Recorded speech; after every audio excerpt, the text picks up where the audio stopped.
FM এ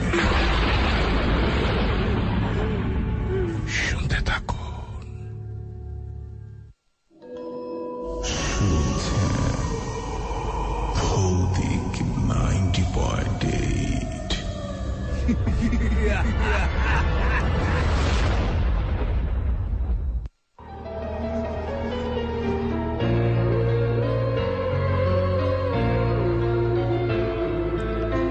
শুনছেন ভৌতিক 90.8। হাটে মাঠে ঘাটে গাড়িতে কিংবা বাড়িতে যেখান থেকে টিউন করে আসেন সবাইকে স্বাগতম জানাচ্ছি এশিয়ান রেডিও 90.8 FM এ। সময়টা হচ্ছে ঠিক এই মুহূর্তে রাত 11:59 এবং দেখতে দেখতে ঠিক রাত 12টা।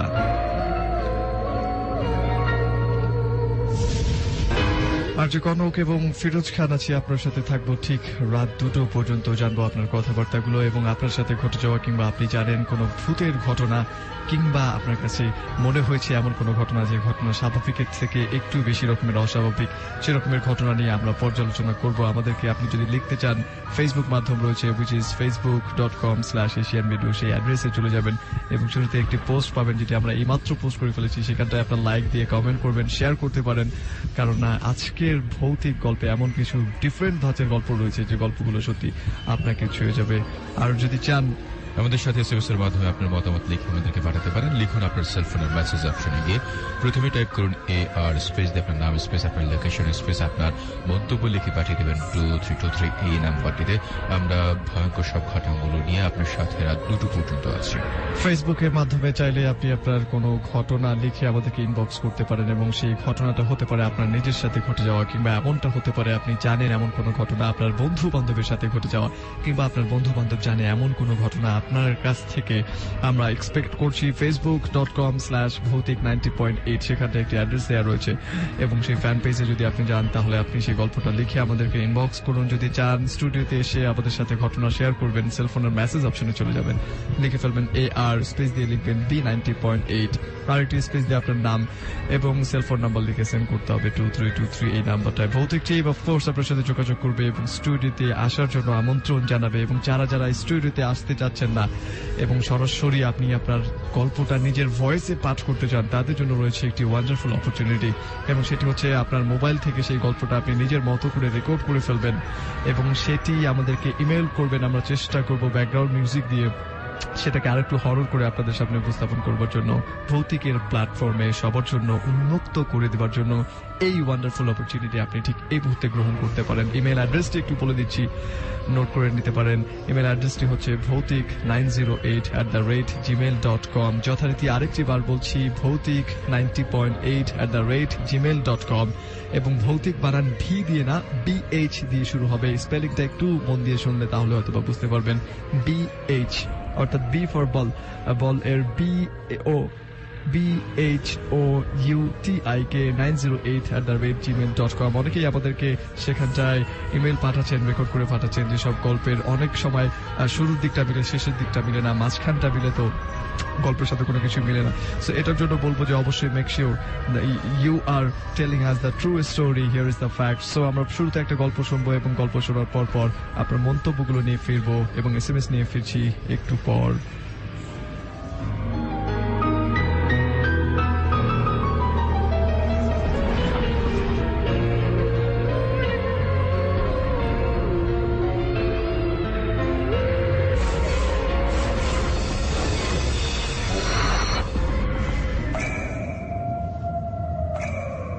আমি মোহাম্মদ ইমরান হোসেন।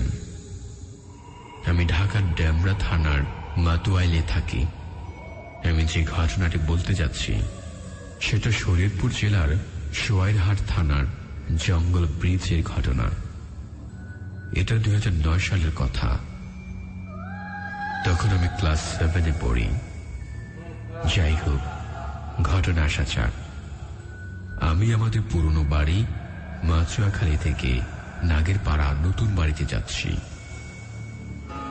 তখন আনুমানিক রাত 8:30 বাজে। গ্রামে তখন অনেক রাত বলা যায়। যাই হোক, আমাকে ওই জঙ্গল ব্রিজ দিয়ে যেতে হবে। এর ফাঁকে ওই জঙ্গল ব্রিজের পরিচয় দিয়ে নেই। এটি নাগেরপাড়া গ্রামের মেন রাস্তা ধরে দক্ষিণ দিকে এগিয়ে ডান দিকে একটি রাস্তা ও বাঁ দিকে একটি রাস্তা। জঙ্গল ব্রিজে যেতে হলে আপনাদেরকে ডান দিকের রাস্তা ধরে যেতে হবে। কিছু দূর যাবার পর একটি ব্রিজ দেখা যাবে। ওই ব্রিজটাই হল জঙ্গল ব্রিজ। ওই ব্রিজটির দুই পাশে দুটি গভীর জঙ্গল রয়েছে। এই জন্য ওই ব্রিজটির নাম হল জঙ্গল ব্রিজ। সবাই জানে ওই স্থানটি খুবই ভয়ঙ্কর, কারণ এখানে খুব ভয়ঙ্কর অনেক ঘটনা ঘটে থাকে এবং এখনো ঘটছে। আপনারা চাইলে সত্যতার খোঁজ নিতে পারেন। যাই হোক, এখন আমার সাথে ঘটে যাওয়া ওই রাত্রির ঘটনাটি বলছি। এক জরুরি প্রয়োজনে নতুন বাড়িতে আমাকে যেতে হবে, তাই কি আর করার, বাধ্যতামূলক আমাকে রওনা করতেই হলো। তবে আমার মাঝে কোনো ভয় কাজ করছিল না, কারণ আমি ছোটবেলা থেকেই একটু সাহসী প্রকৃতির, যার জন্য আমি অনেক ভয়ঙ্কর ঘটনা থেকে ফিরে আসতে পারি। যাই হোক, আমি যখন জঙ্গল ব্রিজের কাছাকাছি আসলাম, তখন দূর থেকে একটা জিনিস স্পষ্ট নজর পড়ল। আমার নজর এড়াতে সুযোগ দিলাম না। আমি চাঁদের আলোয় স্পষ্ট দেখতে পেলাম একটি সুন্দর মেয়ে ব্রিজ থেকে নেমে জঙ্গলের ভেতরে যাচ্ছে। আমি রীতিমতো আশ্চর্য হলাম এই ভেবে যে 14 থেকে 15 বছর মেয়ে এত রাতে গভীর জঙ্গলে একা যাচ্ছে, তা আবার একটি ভয়ঙ্কর জঙ্গলে। যাই হোক, মেয়েটি কি করে কোথায় যায় তা জানার জন্য একটু দূরত্ব বজায় রেখে মেয়েটিকে অনুসরণ করতে লাগলাম। আমার যতটুকু ধারণা, তখন রাত 9টার বেশি বেজে গেছে। কিছু দূর যাওয়ার পর মেয়েটি হঠাৎ থেমে যায়। আমি তৎক্ষণাৎ বড় একটি গাছের আড়ালে লুকিয়ে যাই। আমি তাকে অনুসরণ করছি, সেটা বুঝতে পারল কিনা সেটা বুঝতে পারলাম না। একটু পর মেয়েটি আবার হাঁটা শুরু করলো। আমিও পিছু নিলাম, কোথায় যায় কি করে মেয়েটি তা জানার জন্য। আমি যে মেয়েটির পিছু নিয়ে বনের ভেতরে গভীর জঙ্গলে চলে গেছি তা আমার খেয়াল নেই। হঠাৎ মেয়েটি থেমে গেল। আমিও দাঁড়িয়ে গেলাম একটি গাছের আড়াল হয়ে। তারপর আমার চোখে যা ধরা পড়ল তাতে আমি রীতিমতো হতাশ হলাম। আমি দেখলাম আরো 3টা মেয়ে একটি পাটি বিছিয়ে বসে আছে, আর খেয়াল করলাম ওই 3টি মেয়ে প্রথম মেয়েটির থেকে আরো অনেক বেশি সুন্দরী। এত সুন্দরী মেয়ে আজ পর্যন্ত আমি একটিও দেখিনি। যে জিনিস খেয়াল করে বেশি আশ্চর্য হলাম তা হল, দেখলাম তাদের পাশে তাস, লুডোর কোট, আরো অনেক খেলনার উপকরণ। তখন নিজেই নিজেকে বলতে লাগলাম, হায় রে দুনিয়া, মেয়েরাও, তাও আবার এত রাতে এই গভীর জঙ্গলে। খেলতে ইচ্ছে হয়েছে খেল, নিজের বাড়িতে বসে খেল, জঙ্গলে কেন? আমি মনে মনে ভাবছিলাম তাদের কাছে গিয়ে কিছু বলবো। যেই ওদের কাছে যাব বলে পা বাড়ালাম, হঠাৎ আমার হাতের বাম পাশে বড় একটা ডাল ভেঙে পড়ল গাছের। আমার নজর হাতের বাম পাশে ভেঙে পড়া ডালের দিকে। ভাবছিলাম ঝড় বৃষ্টিহীন এই সময় গাছের ডাল ভেঙে পড়ল, তা আবার এত বড় একটা গাছের অংশ। তৎক্ষণাৎ আমি মেয়েগুলোর দিকে তাকাই, কিন্তু আমি রীতিমতো অবাক হয়ে গেলাম। দেখি মেয়েগুলো নেই। এত অল্প সময়ে গল্প রেখে কোথায় চলে গেল মেয়েগুলো এত কম সময়ে? সবকিছু গুছিয়ে যায় কিভাবে? সবকিছু গোছাতে অনেক সময় লাগতো তাদের। তাছাড়া যাবার সময় আলাপও পাওয়া যায়নি। তখন ভাবলাম তবে কি তারা মানুষ নয়, অন্য কিছু? নিজেকে প্রশ্ন করলাম। আমি কি আরো ভেতরে গিয়ে দেখব তারা কি করছে, কোথায় গেল? তখন আমি নিজেই নিজেকে বলতে লাগলাম, তুই তো ভালো করে জানিস এই জঙ্গল ভালো নয়, খুব ভয়ঙ্কর। তবু তুই এত রাতে এই জঙ্গলে রয়েছিস। বাঁচতে চাইলে ভাগ তাড়াতাড়ি, পরে দেখা যাবে। এখন বাসায় যা, তোর জন্য সবাই অপেক্ষা করছে। এই কথা বলেই আমি বাড়ির দিকে হাঁটা শুরু করলাম। হঠাৎ পেছনে আরেকটি ডাল ভেঙে পড়ল। খারাপ অবস্থা, এটা বুঝতে পারলাম তারা আমার দৃষ্টি ফেরাতেই যাচ্ছে। তাই নিজেকে বলতে লাগলাম, পেছনে যাই হোক, কিন্তু তোর পেছনে কোনো কাজ নেই। এ কথা বলে দ্রুত হেঁটে রাস্তায় উঠলাম। বাড়িতে গিয়ে শুয়ে ভাবছিলাম, আমার এই জঙ্গল থেকে আসাটা ঠিক হল না। আরো গভীরে গিয়ে হয়তো অনেক কিছু দেখতে পেতাম।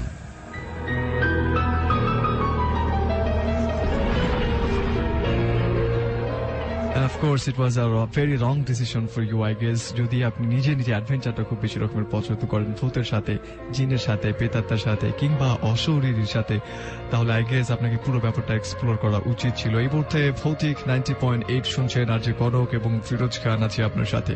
রাত 2টো পর্যন্ত আপনার সাথে থাকবো। facebook.com/Asian Radio সেই ঠিকানায় আমাদেরকে অনেকেই কমেন্ট করেছেন, এবং ঠিক কিছুক্ষণ আগে আমরা যে গল্পটা শুনলাম, এরকম গল্প যদি আপনার কাছে থেকে থাকে তাহলে চাইলে কিন্তু আমাদেরকে আপনি ইনবক্স করতে পারেন। সেটার জন্য আমাদের কাছে একটি অ্যাড্রেস রয়েছে, which is facebook.com/bhautik90.8 and thank you so much যারা যারা সেখানটায় কমেন্ট না করে আমাদেরকে এই মুহূর্তে ফেসবুকের ফ্যান পেজে কমেন্ট করছেন, বিকজ ভৌতিকের পেজ থেকে কিন্তু আমরা একেবারেই কমেন্ট নিতে পারছি না, সেটা সম্ভব হয়ে উঠছে না আমাদের জন্য। facebook.com/Asian Radio এই ঠিকানায় অনেকেই আমাদেরকে কমেন্ট করেছেন। রয়েছেন আমাদের সাথে জাহিদুল ইসলাম ভাইয়া, শরীয়তপুর থেকে শুনছি, থ্যাংক ইউ। রয়েছেন আমাদের সাথে হাসান, তিনি বলছেন একা শুনছি এবং প্রচন্ড ভয় লাগছে, মাত্র তো গল্প শুরু হলো, আই গেস 2টো পর্যন্ত থাকলে আপনার আরো বেশি রকমের খারাপ অবস্থা দাঁড়িয়ে যাবে। বাইবুল ইসলাম মুন্না বলছে ভয় লাগছে, লাগাতে চাই। অলরাইট, আপনি ভয় লাগাতে চান, আমরাও একই কাজ করতে চাই। এবং ওয়েট করছেন একজন, তিনি বলছেন হাসিবুল, তিনি আমাদের সাথে রয়েছেন। হাসি এব, তিনি আমাদের সাথে রয়েছেন। অমিত দত্ত যথারীতি আমাদের সাথে গোড়াশাল থেকে হাজির হয়ে গেছেন, তিনি বলছেন সন্ধ্যা থেকে বিদ্যুৎ নেই, আবহাওয়া খুব থমথমে, আশা করি ভৌতিক জমজমাট হবে, সাথে আছি, থ্যাংক ইউ সো মাচ। এবং এই মুহূর্তে অমিত দত্তর মতো করে যারা রয়েছেন তাদেরকে বলছি বাইরের এনভায়রনমেন্ট কিংবা আবহাওয়া কিন্তু একেবারেই থমথমে, এবং যারা আমাদেরকে শুনছেন খুব আশা নিয়ে তাদেরকে বলছি ভরসা রাখতে পারেন, ঠিক রাত 2টো পর্যন্ত এমন কিছু একটা হতে যাচ্ছে যেটা সত্যি আপনাকে একটু ঘাবড়ে দিবে। আরিয়া, তিনি বলছেন আমিও সাথে রয়েছি। রয়েছেন আবির, সিয়াম, আবির সাইম, ভৌতিক 90.8 ইজ গ্রেট শো। অলরাইট, রয়েছেন আমাদের সাথে বক্কর, বলছেন কনক ভাই, আবু বকর তিনি, এবং আমি বক্কর আইডি নাম, তিনি বলছেন কনক ভাইয়া আমাকে তো ভয় লাগছে, আমি কি করবো বলে, তো কিছু করার নেই, রাত 2টো পর্যন্ত থাকুন, আই গেস আরো ভালো কিছু একটা হবে। সোহাগ হাসান বলছেন কুলচার নতুন বাজার থেকে শুনছি, কনক ভাই আজকে অনেক ভয় পেতে চাই। রয়েছেন আতিফ, তিনি বলছেন আমার ভৌতিক অনেক ভালো লাগে, তাই জন্য আমি ভৌতিকের সব কয়টা এপিসোড শুনি। এবং মাহাদি হাসান নীরব, তিনি বলছেন খুব ভয় লাগছে বাট তাও শুনছি। এই মুহূর্তে আমরা বেশ কিছু এসএমএস নিতে চাই। এসএমএস এর মাধ্যমে যদি আপনার মতামত আমাদের কাছে পাঠাতে চান, লিখুন আপনার মোবাইলের মেসেজ অপশনে গিয়ে, প্রথমে টাইপ করুন AR স্পেস দিয়ে আপনার নাম স্পেস আপনার লোকেশন স্পেস আপনার কথাবার্তা করে লিখে পাঠিয়ে দিবেন 2323 এই নাম্বারটিতে। আর যদি আপনার কাছে থাকা অথবা আপনার কোনো বন্ধুর মাধ্যমে আপনি জানতে পেরেছেন কোনো ঘটনা আপনার জানা আছে ভয়ঙ্কর, সেই ঘটনাগুলো আপনি আমাদেরকে লিখে পাঠাতে পারেন facebook.com/bhautik90.8, সেখানে ইনবক্সে গিয়ে সুন্দর করে বাংলায় আপনার ঘটনাটি লিখে আমাদের কাছে পাঠাতে পারেন। এসএমএস এর মাধ্যমে অসংখ্য বন্ধুরা আমাদের সাথে এই মুহূর্তে জয়েন করছে। তুষার আছে আমাদের সাথে, শফিপুর গাজীপুর থেকে গেছে, সে আমাদের সাথে আছে, খুবই ভয় পাচ্ছে সে। ডিজে তানভীর আছে আমাদের সাথে বালুরঘাট থেকে, সে এবং তার বন্ধুদেরকে সে শুনছে এবং তার বন্ধুদেরকেও বলেছে এই অনুষ্ঠানটি শোনার জন্য। Thank you so much. আমাদের সাথে আছে এমডি হোসেন অ্যান্ড মিথিলা, লিখেছে আমাদেরকে কাওলা বাজার থেকে আছে, ওয়েলকাম ভৌতিকে বলেছে, thank you so much. Kanis Fatema Nidhi আছে আমাদের সাথে, নবীর আছে আমাদের সাথে টাঙ্গাইল থেকে, সে ব্যাক করেছে, থ্যাংক ইউ সো মাচ। আমাদের সাথে অর্ণব ডেমরা থেকে, তিনি আর তার ওয়াইফ একতে শুনছে, খুবই ভয় পাচ্ছে। আর যে সুজন আহমেদ আহমেদ আছে আমাদের সাথে, জুরাইন থেকে শুনছি খুব ভয় পাচ্ছে, অ্যান্ড আজকে প্রথম SMS করেছে। আপনাকে স্বাগত জানাচ্ছি ভৌতিক 90.8 আমাদের সাথে আছে। মাহিদ হাসান আমাদের সাথে আছে, মাইশা তাবাসসুম ঢাকা থেকে, thank you so much. Shafiq আছে আমাদের সাথে নারায়ণগঞ্জ থেকে, রঞ্জন আছে আমাদের সাথে ফতুল্লা থেকে, সে শুনছে আমরা কেমন আছি সেটা জানতে চাচ্ছে। থ্যাংক ইউ সো মাচ আমাদের সাথে এতক্ষণ And পর্যন্ত। of course, I was thinking about you people to suggest some movies, এবং যারা যারা ভূতের মুভি খুব বেশি রকমের শুনতে দেখতে পছন্দ করেন, এবং আই গেস যারা ভূতের গল্প শুনতে পছন্দ করেন তারা খুব সম্ভবত ভূতের মুভি দেখতে পছন্দ করবেন। কিছুদিন আগে কনজারিং 2 এর কথা বলেছিলাম, এবং আজকে একটা মুভির খবর আপনাদেরকে, যে মুভিটার নাম হচ্ছে লেক মঙ্গো। অস্ট্রেলিয়াতে যে মুভিটা রিলিজ পেয়েছিল ইন 2008, অস্ট্রেলিয়ান এই হররটির প্রধান চরিত্র 15 বছর বয়সে পানিতে ডুবে মারা যাওয়া এলিস পালমারের। ঘটনা শুরু হয় যখন এলিসের ছোট ভাই ম্যাথিউ তার মৃত বোনকে বিভিন্ন সময় বিভিন্ন স্থানে দেখতে পেতে থাকে, এবং এলিসের রেকর্ড করা কিছু পুরনো মোবাইল ভিডিওতে দেখা যায় তার নিজের ভূতই তাকে ধাওয়া করে ফিরছে। এরকম একটা গল্প নিয়ে ডকুমেন্টারি স্টাইলে জোয়েলের এই ছবিটি নির্মিত। দ্য রিং এর ছবির নির্মাতা উঠে পড়ে লেগেছে ছবিটির হলিউড রিমেকের জন্য। অলরাইট, আরেকবার মনে করিয়ে দিচ্ছি, রিং গো মুভিটা হয়তো অনেকেই দেখেছেন, যে মুভিটা অনেক বেশি রকমের হরর একটা মুভি।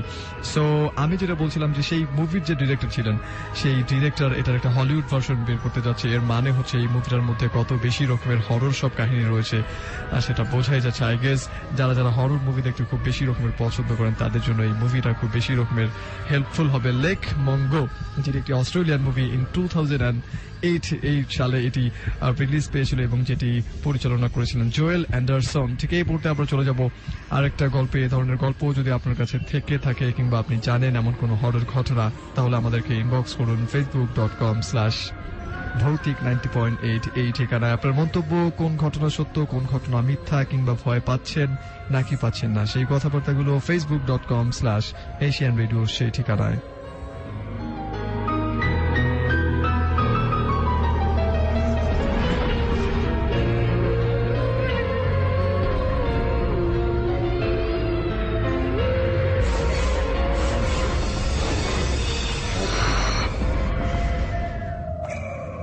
আমি মুন্না, আশা করি আপনারা ভালোই আছেন, এবং ভৌতিকের সকল লিসেনার বন্ধুরাও অনেক ভালো আছে। আজ আমি আপনাদের সাথে আমার নিজের জীবনে ঘটে যাওয়া একটি ঘটনা শেয়ার করলাম। আশা করি ভালো লাগলে পড়ে শোনাবেন। আমি সরাসরি ঘটনা চলে গেলাম। ঘটনাটি আমাদের গ্রামের সবাই জানে। আমাদের গ্রামের বাড়ি থেকে প্রায় 1/2 কিলোমিটার দূরে আমাদের পারিবারিক কবরস্থান। কবরস্থানের পাশে আমাদের অল্প কিছু জায়গা আছে। সেখানে আমার একটি মুরগির ফার্ম আছে। পড়াশোনার পাশাপাশি ফার্মটা দেখাশোনা করি। আমার ফার্মের কিছুটা পেছনে একটা বাড়ি ছাড়া অনেক দূর পর্যন্ত কোনো বাড়ি ঘর নেই। ফার্ম বাড়ি থেকে কিছুটা দূরে, তাই আমি রাতে খাওয়া দাওয়া সেরে ফার্মে এসে মুরগির খাবার দিয়ে রাতে ওখানে ঘুমিয়ে যাই। আমার ঘুমানোর জন্য ফার্মের ভেতরে কিছুটা অংশ ঘরের মতো করে নেওয়া হয়েছে, এবং সেখানে একটা খাট পাতানো আছে। খাটের মাথার কাছে একটা জানালা আছে। জানালা দিয়ে তাকালে পুরো কবরস্থানটা দেখা যায়। আমার ভয় ডর একটু কম, তা না হলে এরকম একটা কবরস্থানের পাশে নির্জন জায়গায় থাকতে পারতাম না। আমার ফার্ম করার পর নতুন কিছু কবরও ওখানে দেওয়া হয়েছে, তাতে আমার একটু ভয়ের অনুভূতি হয়নি। আমার চাচাতো ভাই ইমন কিছুদিন আগে মারা যায়। তাকে এখানে কবর দেওয়া হয়েছে। ইমনের মৃত্যু কোনো স্বাভাবিক মৃত্যু নয়। ইমন আত্মহত্যা করে মারা যায়। ইমনের মৃত্যুর পর পরিবেশটাই ভয়ঙ্কর লাগছিল।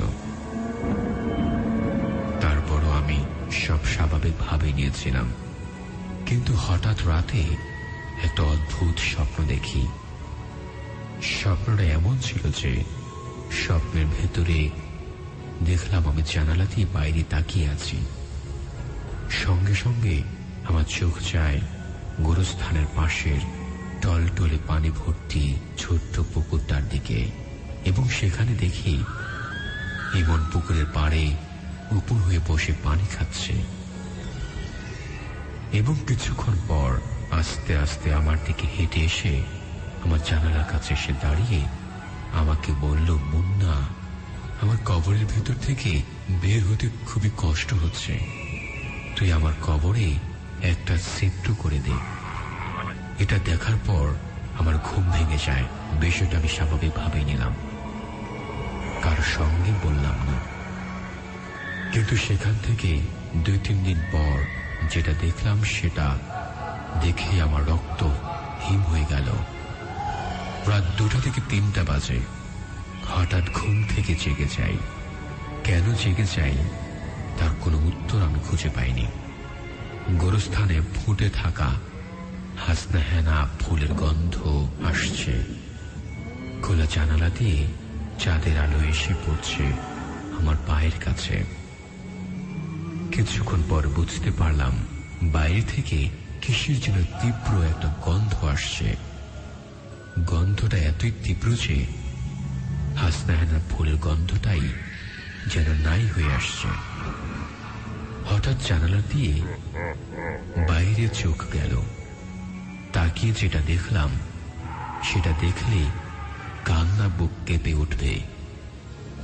তাকিয়ে দেখলাম ঠিক সেখানে স্বপ্নে ইমনকে পুকুরের পাড়ে বসে পানি খেতে দেখেছিলাম, ঠিক সেভাবেই কেউ একজন পানি খাচ্ছে। এবং কিছুক্ষণ পর আমার জানালার দিকে এগিয়ে আসতে থাকে। কিছু দূরের সামনে আসতেই চাঁদের আলোয় স্পষ্ট ইমনের পরিষ্কার চেহারাটি আমি দেখতে পেলাম। এরপর আমি আর বসে থাকতে পারলাম না, সঙ্গে সঙ্গেই জানালাটা বন্ধ করে দিলাম। তারপর কিছুক্ষণ জানালার পাশে হাঁটাহাঁটির আওয়াজ শুনতে পেলাম। ভয়ে আমার দম বন্ধ হয়ে আসছে। সে রাতে কোনোভাবেই আমি আর ঘুমাতে পারিনি। এটাও আমি আর কারোর সঙ্গে শেয়ার করলাম না। কিন্তু কিছুদিন রাতে একা থাকলাম না। ঘটনাটি যদি এখানে শেষ হয়ে যেত তাহলে আমি মেনে নিতাম যে এগুলো আমার অবচেতন মনের কল্পনা ছাড়া আর কিছুই না। পরদিন থেকে গ্রামের সবাই বলতে লাগলো, হাশেম নামের আমার এক কাকার উপর নাকি ইমনের আত্মা ভর করেছে। প্রায় সময়ই ইমনের কণ্ঠে কথা বলছে। এছাড়াও সে মাঝে মাঝে ভবিষ্যৎও বলে দিতে পারত। যেমন সে হঠাৎ বলতো, বউ হারিকেনটা জ্বালাও, কারেন্ট চলে যাবে, এবং সঙ্গে সঙ্গে দেখা গেল কারেন্ট চলে যেত। এছাড়াও আরেকটি ঘটনা আমাকে অবাক করে দিল। তা হল হাশেম চাচাও নাকি পানির পিপাসা পেলে পুকুরে গিয়ে পানিতে মুখ লাগিয়ে পানি পান করত। ঠিক সেভাবে আমি ইমনকে দেখেছিলাম। পরদিন আমি হাশেম চাচাকে দেখতে চাই। আমাকে চিৎকার করে বলতে লাগলো, তুই আমার সামনে থেকে যা, তা না হলে তোর ক্ষতি করব। দেখে মনে হলো হাশেম চাচা পুরোপুরি পাগল হয়ে গেছে। হাশেম চাচাকে দেখি ঘরের ভেতরে দড়ি দিয়ে বেঁধে রাখা হয়েছে। বিষয়টা দেখে আমার খুবই খারাপ লাগলো। চাচার কাছ থেকে সরে এসে চাচার মেয়েকে জিজ্ঞেস করলাম, চাচাকে বেঁধে রাখা হয়েছে কেন? হাশেম চাচার মেয়ে বলল, গত রাতে নাকি চাচা ছুটতে ছুটতে ইমনের কবর কাছে যায়। কবর খুঁড়তে শুরু করে আমরা বাধা দিতে গেলে বলতো, ইমনের কবর থেকে বের হতে খুব কষ্ট হচ্ছে, আমি তাকে বের না করে বাড়িতে যাব না। তারপর থেকে বাড়ি এনে তাকে বেঁধে রাখা হয়। কিন্তু এটা কিভাবে হতে পারে? ইমন আমাকে স্বপ্নে যে কাজটি করতে বলেছিল, হাশেম চাচা সে কাজটি করতে গেল। আমি সব সময় মনে প্রাণে বিশ্বাস করতাম পৃথিবীতে রহস্য বলতে কিছু নাই, সবকিছুই কোনো না কোনো ব্যাখ্যা আছে।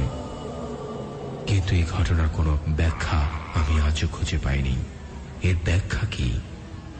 ভাইয়েরা, এই ছিল আমার ঘটনা। ভাল লাগলে পড়ে শোনাবেন।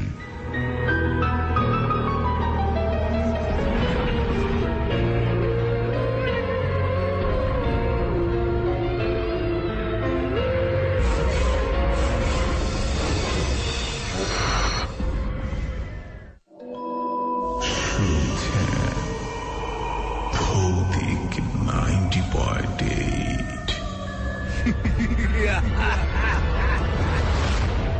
আরজি কনক এবং ফিরোজ খানের সাথে শুনছেন ভৌতিক 90.8 facebook.com/asian radio। এই ঠিকানায় অনেকে আমাদেরকে লিখছেন আপনার জানা ঘটনাগুলো আমাদেরকে লিখে ইনবক্স করবেন facebook.com/ভৌতিক 90.8। এই ঠিকানায় আবির সিয়াম আবির তিনি বলছেন ভাই মুভির নামের স্পেলিংটা একটু বলবেন। এন্ড অফ কোর্স মুভির নামের স্পেলিং হচ্ছে lake Mongo LAKEMONGO। I guess এই মুভিটা যদি দেখেন যারা ভূত প্রেমী রয়েছেন এবং হরর ডিভিশন রকমের অ্যাডভেঞ্চার করতে পছন্দ করেন তাদের জন্য খুব বেশি রকমের হেল্পফুল একটা মুভি হবে। শাহির ভেজা আর নীরব তিনি বলছেন কনক ভাই আমি আর আমার দোস্ত সেলিমের ছোট ভাই শাকিল আপনার রুমের লাইট অফ করে ভূতের গল্প শুনছি এবং ব্যাকগ্রাউন্ড মিউজিকটা খুবই দারুণ, টোটালি সেই রকম ভালো লাগছে কজ ভূত আমার অনেক বেশি ইন্টারেস্ট। Right, thank you. রয়েছেন আমাদের সাথে লিও তিনি বলছেন যে রেগুলার ভৌতিক শুনি। রয়েছেন আমাদের সাথে তাসির ফাহিম উনি facebook.com/asian radio সেই পেজে জয়েন করেছেন। শুভ শিকদার বলছেন কনক ভাই এত ভয় করছে কিসের জন্য, I have no idea. I guess আপনি গল্পের মধ্যে ঢুকে গেছেন এবং এরকম করে যদি কেউ গল্পের মধ্যে ঢুকে যেতে পারে প্রত্যেকটা মানুষেরই ভয় লাগবে। আতিকুর রহমান তিনি বলছেন ভাই খুব ভয় লাগছে, আমি আজকে প্রথম সরাসরি আপনাদের শুনছি, এতদিন ডাউনলোড করে শুনেছি, খুব ভালো লাগছে। এবং ডাউনলোড করার কথা থেকে একটা কথা মনে পড়ে গেল যে ভৌতিক কিন্তু অলরেডি বাংলাদেশের সবগুলো লিডিং ওয়েবসাইটে যাচ্ছে এবং আপনি যদি শুধুমাত্র গুগলে ভৌতিক লিখে সার্চ দেন তাহলে আর কোনো কিছুই লিখে সার্চ দিতে হবে না, আমাদের পুরো এপিসোডগুলো একের পর এক আপনি পেয়ে যাবেন। And this is how ভৌতিক আপনার ভালোবাসা অনেক দূর পর্যন্ত এগিয়ে যাচ্ছে এবং অনেক দূর পর্যন্ত যাবে। রয়েছেন জনি আহমেদ ইমরান নারায়ণগঞ্জ থেকে গল্প শুনছেন। মিন্টু বলছেন কনক ভাই আমি তোমাদের সব সময় শুনি কিন্তু এই প্রথমবার লিখলাম, থ্যাংক ইউ প্রথমবার আপনার অনুভূতি আমাদের সাথে শেয়ার করবার জন্য। মহিবুল্লাহ এসকে আমাদের সাথে রয়েছেন, আরিফ আহমেদ, ফারদিন শিকদার, সজীব রয়েছেন আমাদের সাথে, ফুলচেন হাসান জয় রয়েছেন, অশান্ত রবি। ওয়াও, আমরা এই মুহূর্তে আমরা বেশ কিছু এসএমএস নেব।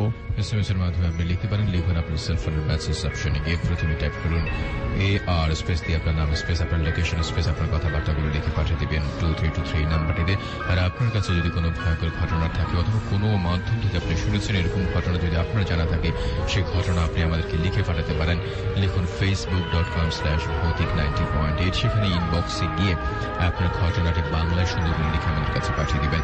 লিখেছে আমাদেরকে এসএমএস এর মাধ্যমে এই মুহূর্তে নাভিদ মুক্তা থেকে লিখছে ভালো লাগছে, রহিম আছে আমাদের সাথে, রহিম লিখছে বনশ্রী থেকে, real this is awesome programme, thanks Asian রেডিওকে, ওয়েলকাম আপনাকে আমাদের সাথে। পান্থ আছে আমাদের সাথে, শুনছে অনেকক্ষণ ধরেই নাকি সে ওয়েট করছে কখন ভৌতিক শুরু হবে। মুস্তফা আছে আমাদের সাথে, মোশারফ লিখেছে, মোশারফ করিম আছে আমাদের সাথে, সাভার থেকে বিগ বস আছে আমাদের সাথে, রোমিও আছে আমাদের সাথে, শুভ শিকদার আছে আমাদের সাথে, ওয়েট করছিল কখন শুরু হবে।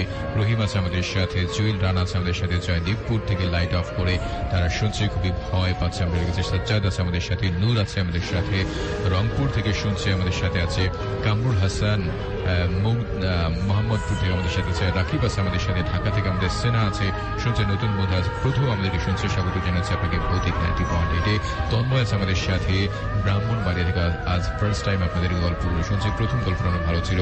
সাজ্জাদ আছে আমাদের সাথে, নিশি আছে গাজীপুর থেকে শুনছে, তার যে প্রথম যে গল্পটা ছিল সেখানে তার গ্রামের বাড়ি এমনটাই বলেছে। শুক্তি আছে আমাদের সাথে নরসিংদী থেকে, মুন্না আছে আমাদের সাথে এসএমএস এর মাধ্যমে। থ্যাংক ইউ সো মাচ সবাইকে।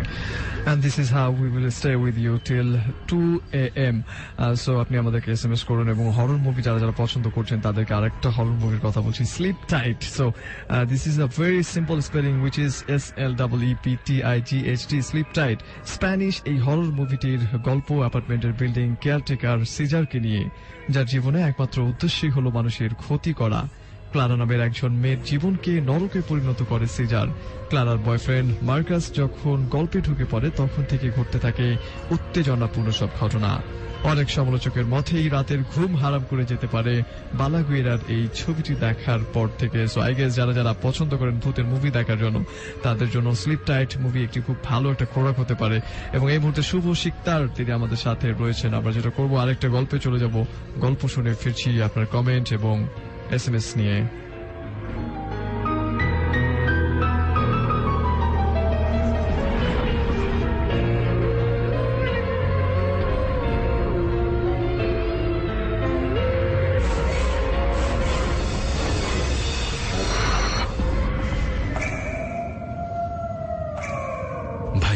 ঘটনা শুরু হয় আমার নানুর ছোটবেলা থেকে। আমার নানু ছোটবেলা খুব দুষ্ট ছিল। একদিন নানু স্কুল থেকে দুপুরের সময় আসছিল। তখন আসার সময় একটা বট গাছ পড়ত। মা নানুকে বলতো যে কখনই যেন ওই গাছের ছায়াতে পা না দেয়। গাছটা নাকি ভালো না, কিন্তু নানু ভুলেই সেদিন আসার সময় গাছের ছায়ায় পাড়া দিয়েছিল। এরপর থেকে নানু খুব আজীব আজীব কাজ করত, সবার সাথে খারাপ ব্যবহার করত, খুব রেগে যেত। নানুর বাবা কবিরাজকে যখন দেখিয়েছিল, তিনি বলেছিলেন যে সেই গাছটা খুবই খারাপ। খারাপ একটা জিন ছিল যা নানুর সাথে আছে, আর তাকে নানুর কাছ থেকে সরানো খুবই কঠিন। কবিরাজ দুটি কথা বলেছিলেন। এক নম্বর হল জিনটা ধীরে ধীরে নানুর রক্তের সাথে মিশে যেতে পারে, তাই জিনটা চলে গেলে একেবারে নানুকে নিয়ে যাবে। দুই নম্বর হল জিনটা আবার আসবে নানুর কোনো প্রিয় মানুষের কাছে। নানুর কাছ থেকে জিনটা সরানো যায়নি, এভাবেই নানু থাকে। পরে নানার সাথে নানুর বিয়ের পরও নানা অনেক চেষ্টা করেছিল জিনটাকে সরাতে, কিন্তু পারে নাই। নানু ধীরে ধীরে অনেক অসুস্থ হতে থাকে। নানু একা একা মাঝে মাঝে হাসতেন। এভাবে নানু একসময় খুবই অসুস্থ হয়ে পড়েছিলেন। আমার আম্মু ছিল সবার ছোট মেয়ে, আর আমি আমার বাবা মার একমাত্র মেয়ে। তাই বাড়িতে আমি অনেক আদরের মেয়ে ছিলাম, আর নানু আমাকে অনেক বেশি ভালোবাসত। আমার বাবা সেনাবাহিনীতে চাকরি করতেন, তাই আমার আম্মু বেশি সময় আমার নানু বাড়িতেই থাকতেন। যখন আমার বয়স 5 বছর, তখন আমার নানু মারা যায়। সে জিনটা আমার নানুকে বাঁচতে দিল না ভাইয়ারা। সব থেকে আশ্চর্যজনক বিষয় হলো ভাইয়ারা, আমার নানু মারা যাওয়ার কিছুক্ষণ আগে থেকে আমার অনেক কাঁপিয়ে জ্বর আসছিল, আর সবাই খুব ভয় পেয়েছিল। তাই কবিরাজের কাছে আমার নিয়ে গিয়েছিল। তখন তিনি বলেছিলেন যে নানুর সাথে যে জিনটা ছিল সেটা আমার সাথে থাকতে চায়, কিন্তু আমি অনেক ছোট ছিলাম বলে কবিরাজ বলেছিল যে আমাকে যদি নদীর ওপারে নিয়ে যাওয়া হয় তবে তা আমার সাথে আর আসবে না। এবং তিনি আমাকে একটা তাবিজ দিয়েছিলেন, আর সেটা এখন আমার সাথে আছে ভাইয়ারা। আমার নানু বাড়ি গফরগাঁও, কিন্তু আমরা পরে কবিরাজের কথা অনুযায়ী গাজীপুরে চলে আসি। আগে আমি যখন ঘুমাতাম তখন আমি মাঝে মাঝে দেখতাম যে আমাকে কেউ ডাকছে। আমি এতটাই ভয় পেতাম যে আমি কখনো একা থাকতে পারতাম না। আল্লাহর অশেষ রহমতে এখন আমি অনেক সুস্থ। এই ছিল আমার আর আমার নানুর গল্প। ভালো লাগলে পড়ে শোনাবেন। আপনাদেরকে অনেক অনেক ধন্যবাদ। আমার নাম শেখ জাহান মাহফুজ আশা। আমি এখন মেডিকেলে কোচিং করছি। আমার জন্য দোয়া করবেন।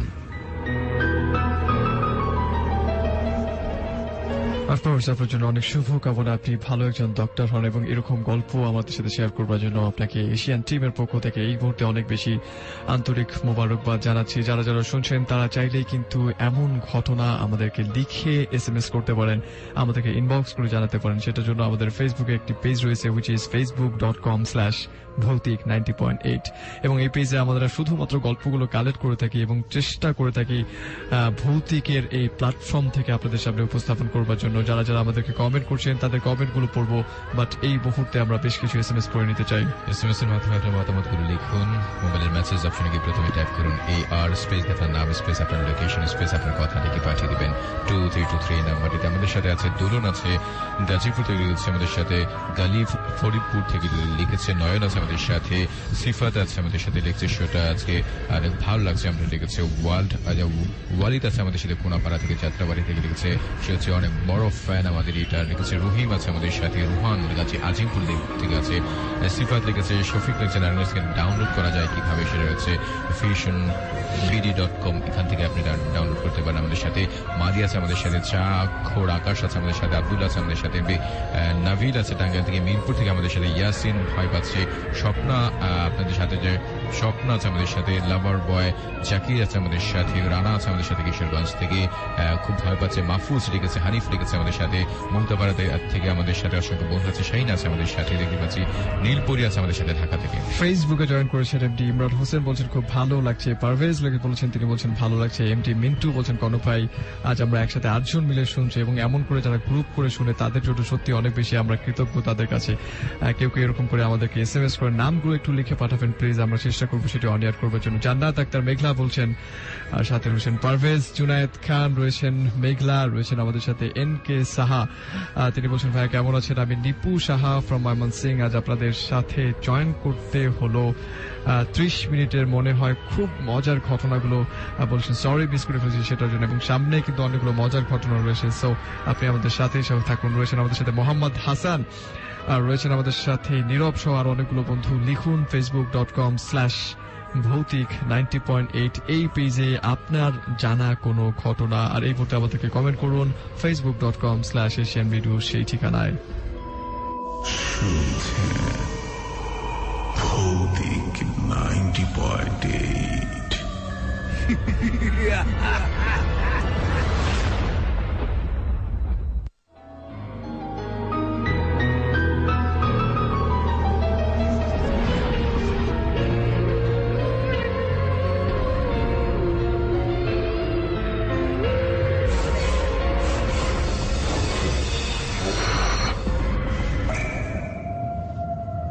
আমি আজ যে ঘটনাটি বলবো তা খুব রিসেন্ট ঘটে।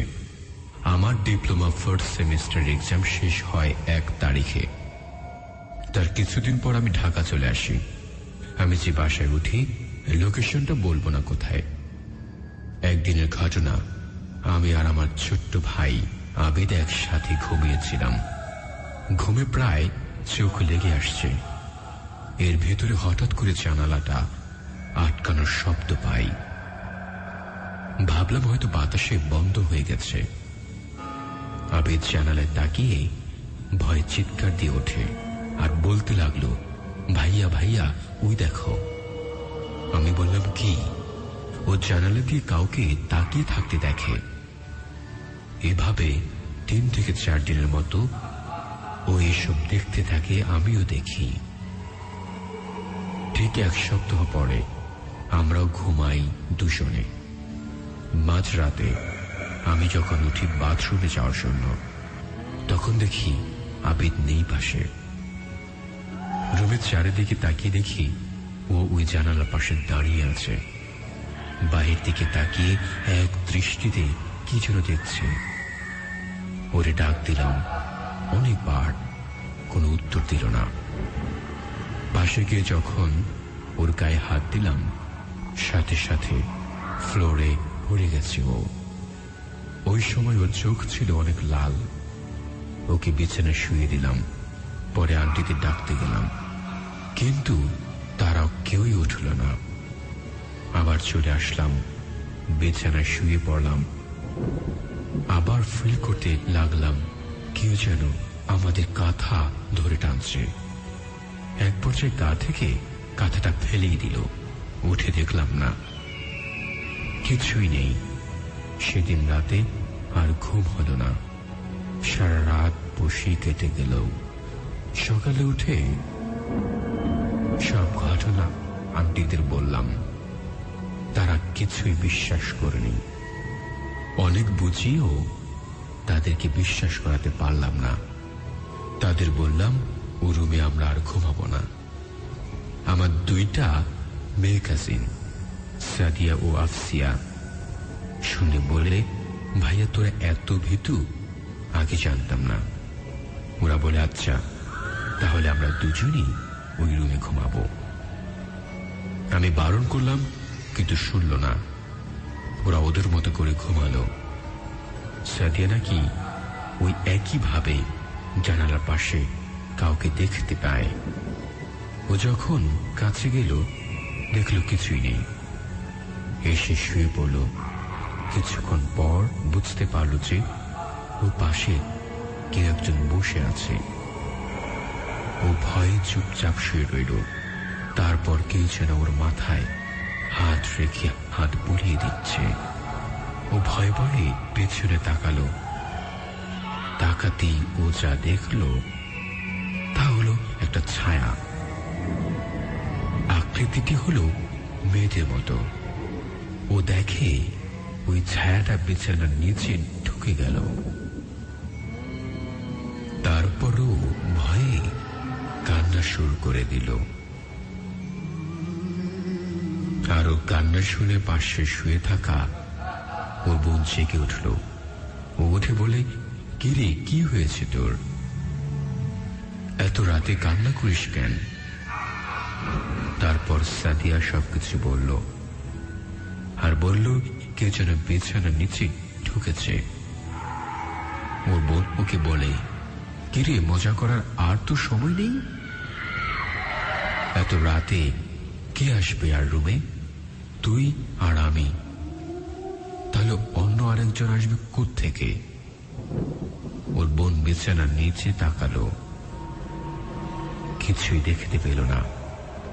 যখন সাদিয়া তাকায় দেখে সেই ছায়াটা, আবার সে চিৎকার দিয়ে উঠল, ওই তো সেই ছায়াটা। আবার যখন ওর বোন তাকালো সবে মাত্র উকি দিবে, সাথে সাথে ওই চেহারাটা ওর সামনে চলে আসে। ও এক চিৎকার করে বিছানা থেকে পড়ে যায় আর ও পা ধরে বিছানার নিচে টেনে নিয়ে যায়। তারপর আর ওর কিছুই মনে নেই, ও অজ্ঞান হয়ে যায়। সাদিয়া ওর বোনের এই অবস্থা দেখে চিৎকার দিতে দিতে রুম থেকে বেরিয়ে যায়, গিয়ে সবাইকে ডেকে আনে। তখন আন্টিরা সবাই বিশ্বাস করেছে যা বলেছিলাম সবই সত্য। তারপর থেকে ওই রুমে আর কেউ ঘুমায় না। ভাইয়ারাই এই ছিল আমার ঘটনা। ভালো লাগলে পড়ে শোনাবেন।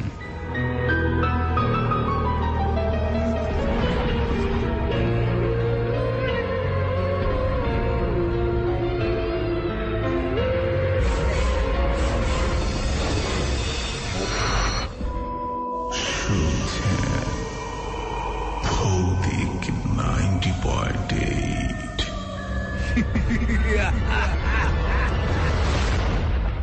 ভৌতিক 90.8 হার্জি কনক এবং ফিরোজ খানের সাথে এই মুহূর্তে চলছে। রাত 2টো পর্যন্ত থাকবো SMS মাধ্যম এবং ফেসবুক মাধ্যম, দুটো মাধ্যমে আপনি কানেক্টেড থাকবেন আমাদের সাথে। এবং যারা যারা লিখছেন ঠিক এই মুহূর্তে তাদেরকে অসংখ্য ধন্যবাদ আমাদের সাথে থাকবার জন্য। ফেসবুকের পোস্টটি চাইলেই আপনি শেয়ার করতে পারেন যাতে আপনার বন্ধুরা মিস না করে ফেলে। লাইক দিয়ে কমেন্ট করুন, আমরা চেষ্টা করবো সেটি অন এয়ার করবার জন্য। এবং মুভির কথা বলছিলাম কিছুক্ষণ আগে, বললাম স্লিপ টাইট নামক একটি অ্যামেজিং মুভির কথা। যে মুভিটা আপনি যদি মুভি খোর হয়ে থাকেন এবং হরর নামক যে কোনো কিছু আপনাকে খুব বেশি রকমের কাছে টানে, খুব বেশি রকমের আনন্দ দেয়, তাহলে আপনি আই গেস আরেকটা মুভি দেখতে পারেন। এবং সেই মুভির নাম হচ্ছে মার্টার্স। এবং এই মুভিটি নিউ ফ্রেঞ্চ এক্সট্রিমিটির সাথে যারা পরিচিত তারা জানেন যে এই বিশেষ ধারাটি কিভাবে সামাজিক ট্যাবু, ভায়োলেন্স আর সেক্সের মতো বিষয়গুলোকে গুরুত্ব দিয়ে সাধারণত হয়ে থাকে। So what I was really talking about, যে মুভিটি মূলত মার্টার্স, এটি ফ্রান্স এবং কানাডাতে রিলিজ পেয়েছিল ইন 2008, যেটি পরিচালনা করেছেন প্যাসকেল লো গিয়ের। যেটা বলছিলাম সেটা হচ্ছে এই একই ধারার এই হরর মুভিটির গল্পে দেখা যায় দুই বন্ধু লুসি ও আনাকে যারা ছোটবেলার কিডন্যাপ ও নির্যাতনের শিকার হয়েছিল। আরেকবার বলছি, সেই একই ধারার এই হরর ছবিটির গল্পে দেখা যায় দুই বন্ধু লুসি ও আনাকে যারা ছোটবেলায় কিডন্যাপ ও নির্যাতনের শিকার হয়েছিল। 15 বছর পর তার প্রতিশোধ নেবার জন্য তৈরি হয় ওরা। কিন্তু যাদের বিরুদ্ধে লড়াই তাদেরকে নতুন ভাবে আবিষ্কার করে অলরেডি নতুন করে রিমেকের চিন্তাও শুরু হয়েছিল সেই মুভিটিকে নিয়ে। মার্টার্স এই মুভির নাম হলেও মূলত কিন্তু হরর ধাঁচের খুবই ভয়ঙ্কর একটি মুভি, যেটি ফ্রান্স এবং কানাডায় রিলিজ পেয়েছিল ইন 2008। এবং এই মুভিতে মেজর চরিত্রে যারা অভিনয় করেছেন দুজনই হচ্ছেন মেয়ে। সো আই গেস এই মুভিটা আপনার কাছে খুব বেশি রকমের ভালো লাগবে। facebook.com/asianradio এই ঠিকানায় অনেকেই আমাদেরকে কমেন্ট করছেন। আমরা এই মুহূর্তে বেশ কিছু SMS পড়ে নিতে চাই। এসএমএস এর মাধ্যমে আপনি লিখুন আপনার মতামত, লিখে পাঠান। মোবাইলের মেসেজ অপশনে গিয়ে প্রথমে টাইপ করুন AR স্পেস দিয়ে আপনার নাম স্পেস আপনার লোকেশন স্পেস আপনার কথাবার্তাগুলো লিখে পাঠিয়ে দেবেন 2323 নাম্বারটিতে। আর অনেকেই আমাকে লিখেছে যে কিভাবে আমি ঘটনা পাঠাতে চাই। আমার কাছে অনেক সত্য ঘটনা আছে। আপনি facebook.com/ভৌতিক90.8 সেখানে গিয়ে ইনবক্সে আপনার ঘটনাটি বাংলায় সুন্দর করে লিখে পাঠিয়ে দেবেন। এসএমএস এর মাধ্যমে আমাদেরকে অসংখ্য বন্ধু লিখেছে। ইসরাত আছে ইডেন কলেজ থেকে, ঢাকা থেকে লিখেছে আরো ভয় পেয়ে যাচ্ছে। নিশ্চয়ই আমরা চেষ্টা করছি আপনাকে ভয় পাইয়ে দেওয়ার জন্য। সাথে থাকুন রাত 2টো পর্যন্ত। নীলপরি আছে আমাদের সাথে ঢাকা থেকে, অভি আছে মাতোয়াল যাত্রাবাড়ি থেকে। এই নাইটটা ভয়ঙ্কর রাত এমনটা লিখেছে। আলামিন আছে আমাদের সাথে ঘোড়াশাল থেকে, একা একা শুনছে খুব ভয় পাচ্ছে সে এমনটা লিখেছে। রক্তিম আছে গাজীপুর থেকে, শুভ আছে আমাদের সাথে ধানপুর থেকে, সিনহা ফ্রম উত্তরা থেকে আছে আমাদের সাথে, যে আজকে একা একা শুনছে তাই অনেক ভয় পাচ্ছে। রাব্বি আছে আমাদের সাথে, কারিশমা আছে আমাদের সাথে, আফরিন যাত্রাবাড়ি থেকে আছে আমাদের সাথে, মিরাজ আছে আমাদের সাথে মুন্সিগঞ্জ থেকে, মারিয়া আছে আমাদের সাথে, মিতু আছে আমাদের সাথে, রানা ফ্রম মসজিদ রোড থেকে আমাদের সাথে আছে, মিঠুন আছে নারায়ণগঞ্জ থেকে, অনেক বেশি মিস করছিল আমাদেরকে। হাসান ওয়ারি থেকে লিখেছে তার বয়স হয়তো 14 বছর, সে অনেক ভয় পাচ্ছে। আমাদের ছোট্ট বন্ধু আমরা লিখেছে।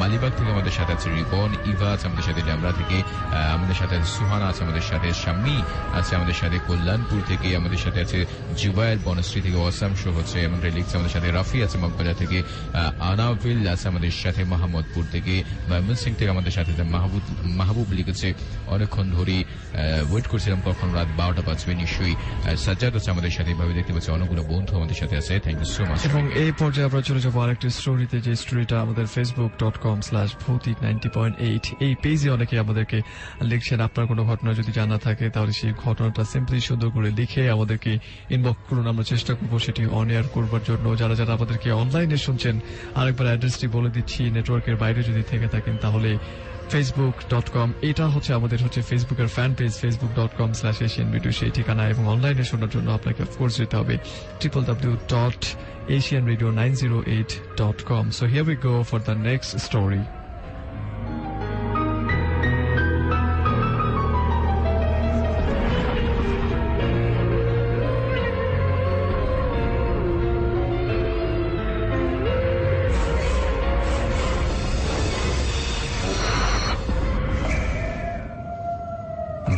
শহীদ, আমার বাড়ি কুড়িগ্রাম জেলার প্রত্যন্ত এলাকায়।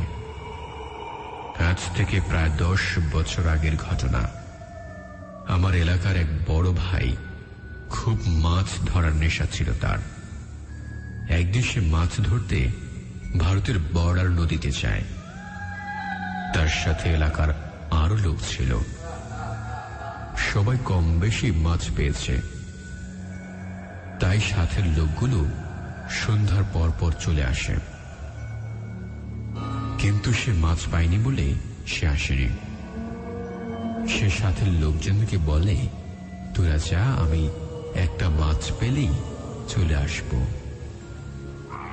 সবাই চলে আসার পর চারিদিক থেকে অন্ধকার নেমে আসে। সে তার ছোট হারিকেন জ্বালিয়ে বসে থাকে মাছ পাওয়ার আশায়।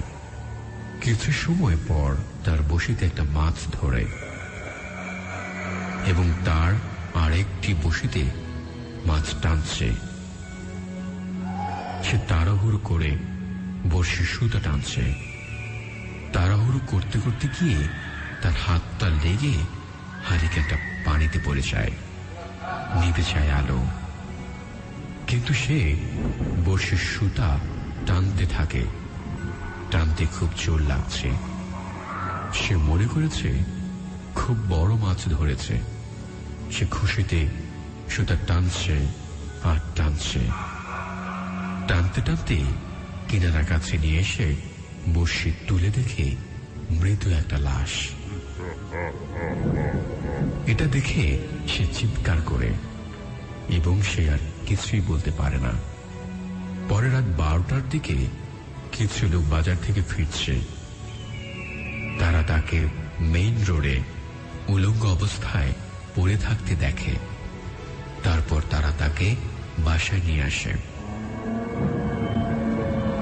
তারপর এক ফকিরকে নিয়ে আসা হয়। এরপর অনেক সময় অতিবাহিত হওয়ার পর তার জ্ঞান ফিরে। মজার ব্যাপার হলো তার বড়শি, কাপড়, হারিকেন এবং সে মাছটা তার বাড়ির পাশে বেগুন খেতে পাওয়া গেছে। তারপর থেকে সেই ভাই আর কোনোদিন মাছ মারতে চায়নি। ভাইয়া, ভালো লাগলে পড়ে শোনাবেন। এই ছিল আমার ঘটনা। শুনছেন ভৌতিক 90.8। গল্প যারা লিখে পাঠাচ্ছেন তারা প্লিজ কমপ্লিট এবং প্রপার ঘটনাগুলো লিখে পাঠানোর চেষ্টা করবেন, এবং অফকোর্স এটি একটি হরর শো, এমন কোনো শব্দ ব্যবহার করবেন না যে শব্দটা সত্যি আমাদেরকে বেশি রকমের চিন্তিত করে তুলেছে। যেমনটা বলছিলাম, facebook.com/asianvideo সেই ঠিকানায় আমাদেরকে কমেন্ট করবেন, এবং গল্প লিখার ক্ষেত্রে সেম অ্যাড্রেস। অনেকেই সেই অ্যাড্রেসটা বুঝতে পারেন না, এর জন্য আপনারা গল্প লিখে পাঠাতে পারেন না। facebook.com/bhautik90.8 which is BHOUTIK। আরেকবার বলছি, facebook.com/bhautik90.8 সেই অ্যাড্রেসে চলে যাবেন এবং আমাদেরকে গল্প লিখে ইনবক্স করবেন। আমরা চেষ্টা করবো সেখান থেকে গল্পগুলো রিড আউট করবার জন্য, যে কোনো হরর ঘটনাই হোক না কেন। আই গেস আপনার কাছে যদি থেকে থাকে তাহলে সেটি আমাদেরকে ইনবক্স করে দিন, বিকজ সবাই কিন্তু একের পর এক পাঠিয়ে দিচ্ছে। So why not you? এবং গল্প যারা লিখে পাঠাচ্ছেন তাদেরকে এতটুকু আশ্বস্ত করতে পারি, যদি সত্য ঘটনা হয়ে থাকে তাহলে আমরা চেষ্টা করবো সেটি অন এয়ার করবার জন্য। অ্যাঞ্জেলিক স্বপ্ন তিনি বলছেন, ভাইয়া মুভির নামটা একটু প্লিজ স্পেলিং করে বলবেন। অলরাইট, তিনটে মুভির নাম বলেছিলাম। একটি হচ্ছে Mongo lake, Mongo LAKE space MUNGO। এই মুভিটি দেখতে পারেন আপনারা। এবং হরর মুভি যারা আরেকটু পছন্দ করছেন তারা দেখতে পারেন sleep tight, SLEEP space TIGHT, sleep tight. So this is gonna be the best horror movie. আপনি যদি এরকম কোনো মুডে থাকেন এই মুহূর্তে। মার্টার্স নামক যে মুভির কথা বলছিলাম সেটার স্পেলিংটা হচ্ছে MARTYRS। আরেকবার বলছি, MARTYRS। facebook.com/asianradio সেই ঠিকানায় যারা যারা আর এই মুহূর্তে আমাদেরকে কমেন্ট করছেন। মেহেদি হাসান জুয়েল তিনি বলছেন, খান এন্ড কনক ভাই 5 নাম্বার স্টোরিটা অনেক বেশি ভয়ঙ্কর ছিল। আর রয়েছেন ম্যাক্স সাদ্দাম হাসান বলছেন, জোস হচ্ছে ডেমরা থেকে ম্যাক্স সাদ্দাম হোসেন। রয়েছেন আমাদের সাথে RDX লিমন, তিনি বলছেন, ভাই ইলেকট্রিসিটি নেই এবং খুবই ভয় করছে। আই গেস আজকের রাতটা হচ্ছে ভৌতিক শোনার জন্য সব থেকে বেশি পারফেক্ট একটা রাত। রাইসাল শাওন তিনি বলছেন, ভয় পাই। আচ্ছা, ভয় পাচ্ছেন না আপনি। আই গেস ভয়ের জন্য আপনাকে বিনোদিত হবার জন্য আপনাকে বিনোদনমূলক একটি মন নিয়ে বসতে হবে, এবং ভয় পাওয়ার জন্য অফকোর্স আপনাকে ভয় পাওয়ার জন্য ভেতর থেকে প্রস্তুত হতে হবে, কারণ পুরো ব্যাপারটা হচ্ছে আপনার মনের বিষয়।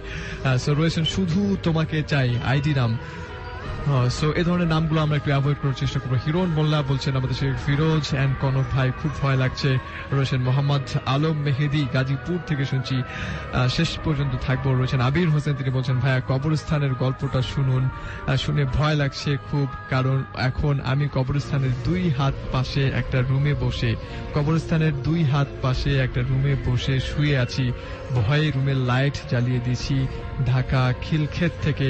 এবং আবির হোসেন তিনি এমনটা লিখেছেন। আই গেস আপনি যদি কাউকে ডেকে ফেলেন তাহলে আপনার জন্য ভালো হবে সেটা। রয়েছেন আমাদের সাথে নীল সালাউদ্দিন আহমেদ, রয়েছেন ফার্স্ট এপিসোড থেকে শুনছি, এবং আমাদের সাথে রয়েছেন ইমরান হোসেন, তিনি আমাদেরকে কমেন্ট করেছেন।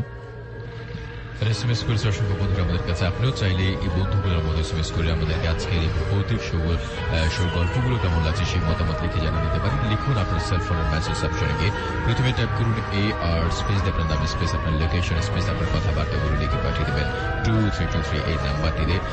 আমাদের এই মুহূর্তে লিখেছে সাজ্জাদ, লিখেছে জিকাতলা থেকে, আমি আপনাদের নতুন বন্ধু, অনেক ভয় লাগছে। স্বাগত জানাচ্ছি আপনাকে ভৌতিক 90.8। লিখেছে সাজ্জাদ। সালাউদ্দিন আছে আমাদের সাথে, ভয়েসের খুব প্রশংসা করছে, thank you so much. Shafiqul Islam আছে আমাদের সাথে রায়ের বাজার থেকে, আনিক আছে আমাদের সাথে মোহাম্মদপুর থেকে, কিশোরগঞ্জ থেকে আমাদের সাথে আছে কিং স্টার, লিখেছে আমাদের সাথে ফয়সাল আছে আমাদের সাথে, আবিদ হুসাইন লিখেছে, শফিন আছে আমাদের সাথে, রিমি, মিম, রতন, আমরা অনেকেই তোমাদেরকে শুনছি, অনেক ভালো লাগছে, থ্যাংক ইউ সো মাচ। আমাদের নাদিব আছে আমাদের সাথে, দ্বিতীয় গল্পটি তার অনেক ভালো লাগছে। আলামিন আছে, আলামিন প্রিন্স লিখেছে, অনেক ভয় শুনছে আমাদের লিখেছে। মোনালিসা আছে আমাদের সাথে নারায়ণগঞ্জ থেকে, প্রথম আচ্ছা ওকে আমাদের সাথে আছে, আমি শুনছি। জাহিদুল ইসলাম তন্ময় আছে আমাদের সাথে ব্রাহ্মণবাড়িয়া থেকে, রাব্বিয়া আক্তার আছে আমাদের সাথে নারায়ণগঞ্জ থেকে, অভি আছে আমাদের সাথে, মাসুম আছে আমাদের সাথে মেহেরপুর থেকে, আলামিন আছে আমাদের সাথে, জালাল আছে নারায়ণগঞ্জ থেকে, সে এবং তার ওয়াইফ দুজনে মিলে শুনছে, অনেক ভয় পাচ্ছে। সুমন আছে আমাদের সাথে আছে মাইশা তাবাসসুম ঢাকা থেকে, তোমার কণ্ঠ চাওয়া গল্পগুলো আমার ভালো লাগছে। আমাদের সাথে আছে তোফায়েল আছে আমাদের সাথে, ফরহাদ হুসেন আছে আমাদের সাথে, ইয়ো সাবার থেকে আমাদের সাথে আছে। প্রথম SMS পড়ছেন লিখেছে আমাদের সাজ্জাদ হোসেন সালমা আছে আমাদের সাথে, সাকিবুল হাসান আছে আমাদের সাথে, মুন্না শিকদার আছে আমাদের সাথে মুন্সিগঞ্জ থেকে, মাতোয়াল থেকে আমাদের সাথে আছে, মিথিল আছে আমাদের সাথে চাঁদপুর থেকে। থ্যাংক ইউ সো মাচ সবাইকে আমাদের সাথে যুক্ত থাকার জন্য। এবং আরেকটা স্টোরি আমরা শুনে ফেলবো। যারা যারা স্টোরি জানেন এবং মনে করছেন যে গল্পটা এখনই লিখে ফেলার দ্য পারফেক্ট টাইম, তারা প্লিজ একটু গল্পটা লিখে ফেলুন এবং আমাদের facebook.com/bhautik90.8 এই পেজে আমাদেরকে ইনবক্স করে দিন। এই মুহূর্তে আমরা গল্প আরেকটা শুনে আসবো। যারা যারা ভাবছেন যে গল্প লিখে পাঠাবেন তাদের জন্য সেই অপশনটি রয়েছে এবং আমাদের সাথে কানেক্টেড থাকবার জন্য facebook.com/asianradio সেই ঠিকানা। স্টুডিওতে এসে ঘটনা শেয়ার করবার জন্য AR স্পেস B90.8 আরেকটি স্পেস দিয়ে নাম এবং সেলফোন নাম্বার লিখে সেন্ড করবেন 2323 এই নাম্বারটায়। ফেসবুকে জয়েন করবেন facebook.com/asianradio সেই ঠিকানায়। শুনছেন ভৌতিক 90.8।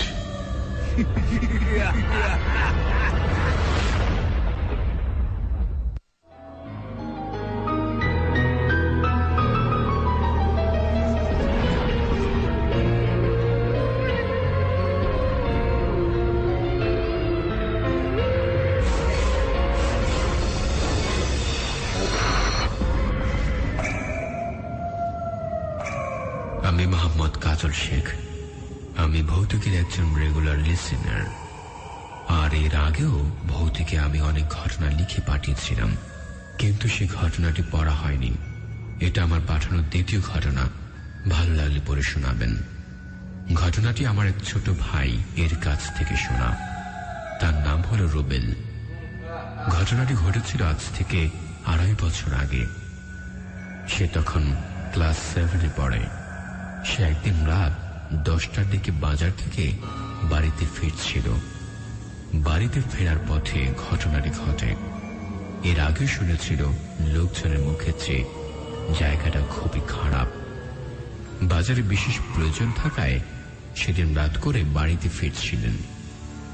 বাড়িতে যেতে হলে পথে অনেকগুলো বাঁশ ঝাড় অতিক্রম করে যেতে হয়। সেই বাঁশ ঝাড়গুলো যখন অতিক্রম করছিল তখন সাদা কাপড় পরিহিত একটি লোক বাঁশ ঝাড় থেকে বেরিয়ে এলো। ঠিক তার সামনে বাঁশ ঝাড়ের ঝড়ের গতিতে বাতাস বইছিল, কিন্তু আশেপাশে কোনো বাতাসের চিহ্ন মাত্র ছিল না। যে লোকটি সাদা কাপড় পরিহিত অবস্থায় বাঁশ ঝাড় থেকে বেরোল তার উচ্চতা ছিল 10 ফুটের চাইতে বেশি।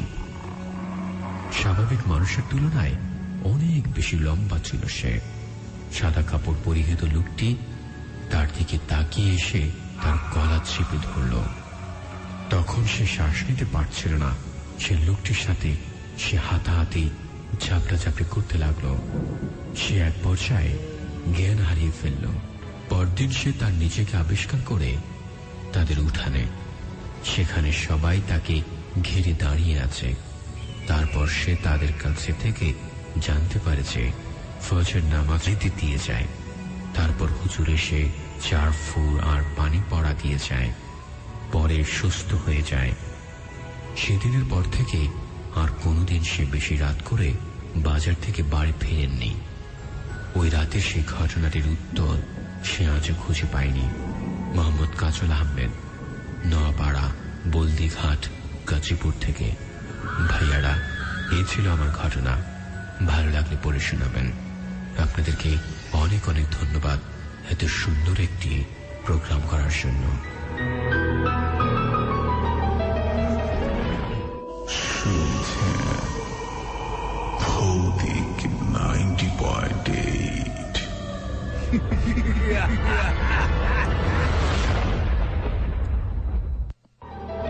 ভৌতিক ভৌতিক 90.8 আর যে কনক এবং ফিরোজ খান আপনার সাথে আছে। মুভির কথা বলেছিলাম, তিনটে মুভি চাইলে কিন্তু সে ধরনের মুভি দেখতে পারেন। ঘটনা পাঠাচ্ছে কেউ গাজীপুর থেকে, নারায়ণগঞ্জ থেকে সহ বাংলাদেশের বিভিন্ন জায়গা থেকে। ইনফ্যাক্ট কেউ কেউ আমাদেরকে বিদেশ থেকে ঘটনা পাঠাচ্ছে, যারা আমাদেরকে অনলাইনে শুনে থাকেন, যার অ্যাড্রেসটি হচ্ছে www.asianradio908.com। রয়েছে ফেসবুক মাধ্যম, যে মাধ্যমে চাইলেই আপনি আমাদের সাথে জয়েন করতে পারেন।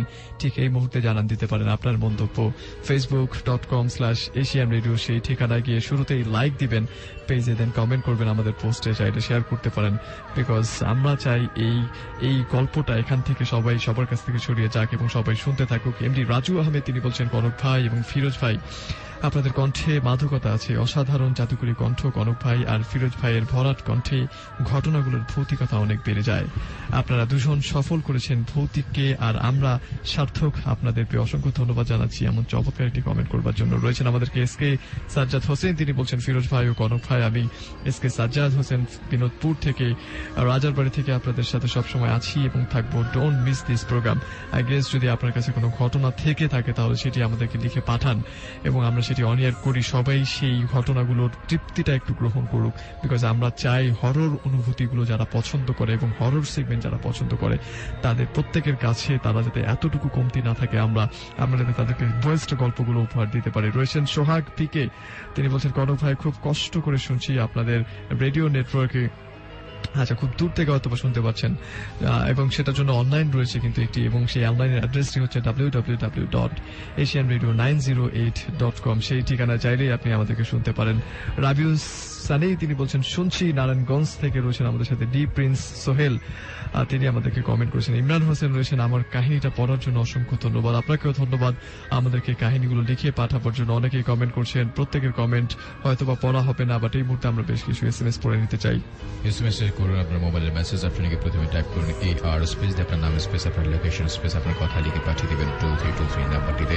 মুন্না আছে আমাদের সাথে, মুন্না শিকদার লেগেছে মুন্সিগঞ্জ থেকে। আমি সবসময় আপনাদের সাথে আছি, প্রথম থেকে ছিল এবং থাকবো সবসময়, ভয় পাচ্ছে লেগেছে। তোফাইল আছে আমাদের সাথে, হোয়াইট রোজ আছে আমাদের সাথে গান্ধারিয়া থেকে। আমি মাত্র জয়েন করলাম, আশা করি ভয় পাবো, নিশ্চয়ই আমরা চেষ্টা করছি। আবিদ আছে আমাদের সাথে ধানমন্ডি 32 নম্বর থেকে। স্টোরিগুলো খুবই ইন্টারেস্টিং আমাকে লিখেছে। সাদিকুর আছে আমাদের সাথে শিবপুর থেকে, নরসিংদী থেকে। ভাইয়া আমি অনেক ভয় করছে আমার, এমনটি লিখছে।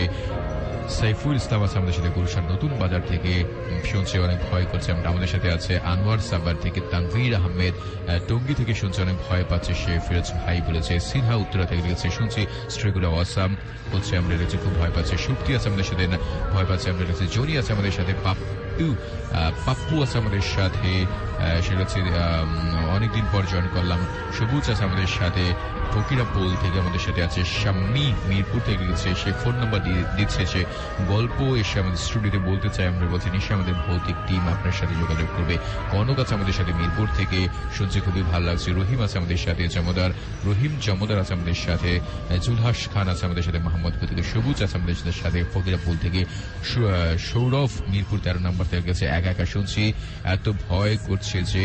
আচ্ছা, অনেক কিছু লিখেছে। এমডি সাইদুর ফ্রম দিনাজপুর থেকে লিখেছে, ভৌতিক শুনছি অনেক ভালো লাগছে। ইফতিয়ার হোসেন আছে আমাদের সাথে। ইফাত লিখেছে, মনিকা আছে আমাদের সাথে, রানা আছে আমাদের সাথে। থ্যাংক ইউ সো মাচ সবাইকে আমাদের সাথে যুক্ত থাকার জন্য SMS এর মাধ্যমে।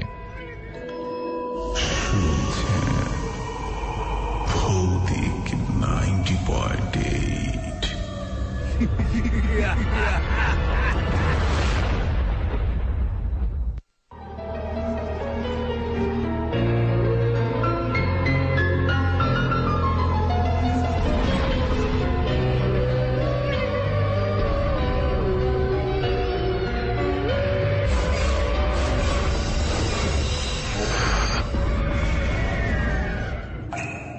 অলরাইট, এ পর্যায়ে আমাদের সাথে একজন ভৌতিকের শ্রোতা রয়েছেন, যার কাছ থেকে আমরা শুনবো ভূতের কোনো ঘটনা। অফকোর্স সেটা সত্য ঘটনা, আর আপনার কাছে যদি এরকম কোনো ঘটনা থেকেই থাকে দেন আপনি স্টুডিওতে আসতে পারেন এবং আমাদের সাথে ঘটনা শেয়ার করতে পারেন। সেটার জন্য আপনাকে মোবাইলের মেসেজ অপশনটাকে লিখে ফেলতে হবে, AR স্পেস দিয়ে লিখতে হবে B90.8, অর্থাৎ ভৌতিক 90.8 এর শর্ট ফর্ম, দেন স্পেস দিয়ে আপনার নাম এবং সেলফোন নম্বর লিখে সেন্ড করতে হবে 2323 এই নাম্বারটায়। কে আছেন আমাদের সাথে আজকে, আমরা সবাইকে তার সাথে পরিচয় করে নেব। ভাই, আপনার নামটা বলবেন এবং কোত্থেকে এসেছেন আপনি? গৌতম কুমার, আমি বাটা থেকে এসেছি। আচ্ছা, অলরাইট, আপনি কি করছেন এখন? এখন আলটিমেটলি আমি এখন স্টুডেন্ট, অনার্স শেষ করেছি গ্রিন ইউনিভার্সিটি অফ বাংলাদেশ থেকে। অলরাইট, আপনি অনার্স কমপ্লিট করে ফেলেছেন এবং ভূতের ব্যাপারে আপনার খুব ভালো ইন্টারেস্ট, আমি যতদূর বুঝেছি। সো আপনি প্রথম যে ঘটনাটা শুরু করবেন, আমরা তাহলে শুরু করি সেই হ্যাঁ, ঘটনাটা। অবশ্যই। ভূতের ঘটনাটা বলতে গেলে পরে আমার ফিরে যেতে হচ্ছে 2008-এ। আসলে মূলত ওই সময়টা আমি গ্রামের বাড়িতে কাটিয়েছিলাম। তো ওই সময়ে জাস্ট আমার সাথে একটা ঘটনা ঘটে যায়, যেটা আসলে এর কি নাম দিব আমি বলতে পারি না। আর ব্যাপারটা হলো এরকম, ওই সময়টা আমি গ্রামের বাড়িতে পড়াশোনা করি। তো ওই সময়ে আমার মেজো ভাই, ওর পরীক্ষার সময় ছিল। তো তখন জাস্ট সকালবেলা, আমি মূল ঘটনায় যাওয়ার আগে এর ভেতরের একটু মানে পিছনের একটু ঘটনায় বলতে যাচ্ছি আগে, তাহলে পরে হয়তো। হ্যাঁ, তো ব্যাপারটা হচ্ছে যে এটা সকালবেলা, তখন পড়তে বসে সবাই। তো আলটিমেটলি আমিও পড়তে বসেছি। তো ওই সময় আমি কলেজে 2008। তো তখন আমার মেজো ভাই ও পরীক্ষা দিতে যাবে। তো সকালবেলা যখন চান করতে যাবে পুকুরে, তো ওই সময় পাশের বাড়ি, আমাদের 1 থেকে 2 বাড়ি পরে, ওইখানে বাড়িতে সকালবেলা আলটিমেটলি প্রচুর পরিমাণ ঝগড়া হয় ওইখানে ওদের ফ্যামিলিতে। এবং ওই ফ্যামিলি মেম্বার্সদের মধ্যে 2টা বাচ্চা থাকে। একটার বয়স ছিল 6 থেকে 7 বছর এবং আরেকজনের 2 বছর। আচ্ছা। তো ওই সময়টা তো এত পরিমাণ ঝগড়া হয়। তো আরেকটা কথা বলে রাখি, সেটা হচ্ছে যে মেয়ের যে বাচ্চা মেয়েটার বয়স ছিল, ওই মেয়েটার বয়স 2 বছর এবং ওর একটু সাইকো প্রবলেম ছিল আর কি, যেটাকে আমরা বলি পুষ্টিগত প্রবলেম। এবং ও একটু সেন্স মানে কম কাজ করতো। আচ্ছা। তো এমন পরিমাণ ঝগড়া হয়, তখন ওই বাচ্চাটাকে যা টেক কেয়ার করবে, তো তারাও আলটিমেটলি ঝগড়ার সাথে মিশে থাকে। তো যার কারণে পরে আর লক্ষ্য করে না। তো ওই সময়টা মেয়েটা ওই বাড়ি থেকে চলে আসে পাশের বাড়িতে যায়। আর আরেকটু গ্রামের বর্ণনা দিতে গেলে এরকম যে আমাদের বাড়ির আশেপাশেই পুকুর আছে, আমাদের নিজস্ব বাড়িতে পুকুর আছে, এবং আর পাশে যদি বাড়িটা, ওদেরও নিজস্ব পুকুর আছে। তো ওই সময় পুকুরে তো যখনই যারা চান করতে যাবে না কেন, তো ওরা মেয়েদের বাচ্চাদের সাথে নিয়ে যায়। তো একা কেউই ছাড়ে না, যেহেতু ছোট। তো ঝগড়ার পরিমাণটা এমন হয়, তো তখন ওই মেয়ের দিকে আর খেয়াল করে না। তো একটা পর্যায়ে গিয়ে ওই মেয়েটা পাশে একটা পুকুরে গিয়ে পড়ে যেয়ে মেয়েটা মারা যায়। আচ্ছা। তো এই ব্যাপারটা আমার মেজো ভাই, ও খুবই ভীতু কোয়ালিটি ছিল। তো ও তখন কি করলো, ও মানে সকালবেলা চান করতে যাবে, এক্সাম দিতে যাবে। তো আলটিমেটলি ও তখন চান করতে যাওয়ার পরে দেখে যে পুকুরে ওই মেয়েটা পড়ে মরে আছে। তো ও দেখে ও মানে দ্রুত কি করবে বুঝতে পারে না, ও পুকুরে লাফ দিয়ে ওই মেয়েটাকে তুলে নিয়ে আসার পরে ওর মুখে কোনো কথা থাকে না। এতটাই শকড হয়ে যায় ঘটনাটা দেখে যে আসলে আমি কি দেখছি, ব্যাপারটা কি হচ্ছে। তো নিয়ে আসার পরে তো সবাই চিৎকার চেঁচামেচি করে আসে, ঝাঁকাঝাঁকি করে মেয়েটাকে বাঁচানোর জন্য, প্রেশার টেশার দেয়, ঘোরায়, কিন্তু তার আগে মারা যায়। হ্যাঁ, রাইট। তো এটা ঘটে যাওয়ার পরে সবার মধ্যে একটা শোক কাজ করে, যেহেতু বাচ্চা একটা মেয়ে আমাদের পাশের বাড়ির।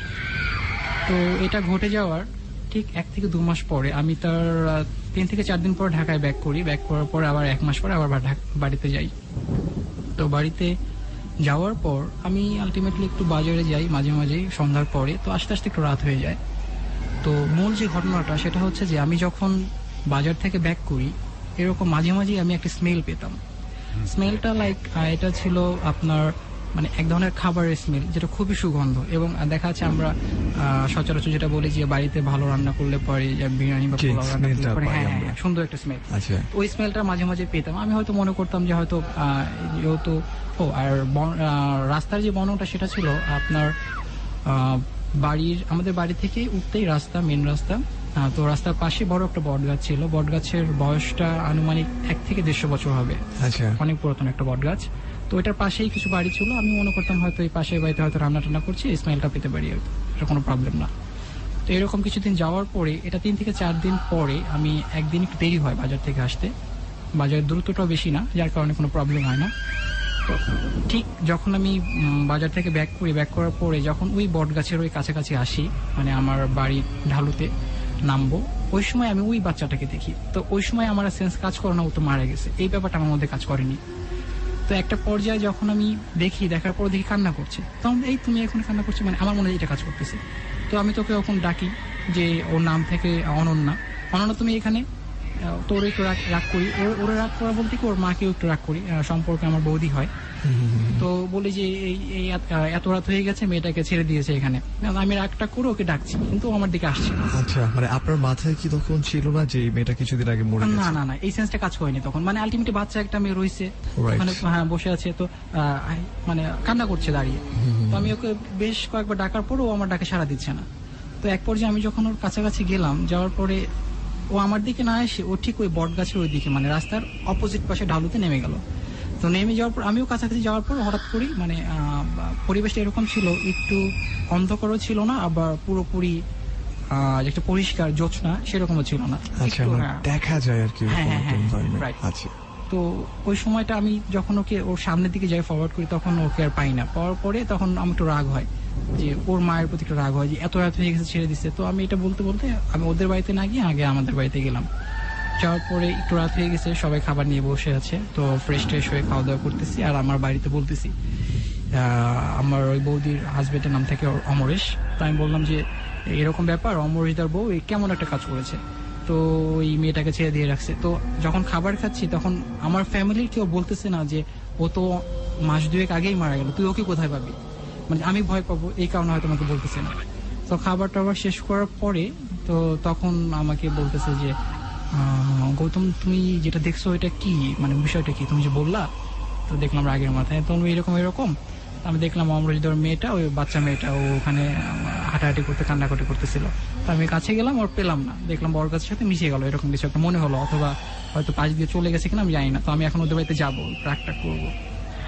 তো এটা বলার পরে তখন আমাকে বলতেছে, এটাকে নিয়ে বলছে যে কি বাজে আওয়াজ বকছো, তো ও তো 2 মাস আগেই মারা গেছে, তুমি দেখে যাও নাই, তুমি তো দেখে গেছো।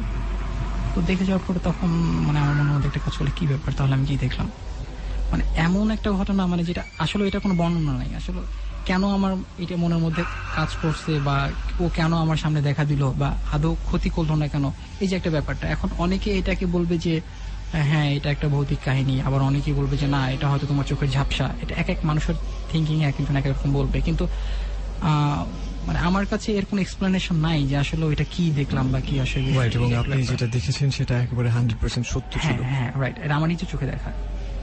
তো এটা আর কি মূল ঘটনা ছিল। Thank you so much. আমরা প্রথম ঘটনা শুনে ফেলেছি এবং দ্বিতীয় ঘটনাও আমরা তার কাছ থেকে শুনবো, বাট এই মুহূর্তে কিছু কমেন্ট এবং এসএমএস নিয়ে দেন ফিরছি ভৌতিক 90.8 আজকের গেস্টকে নিয়ে। শুনছেন ভৌতিক 90.8।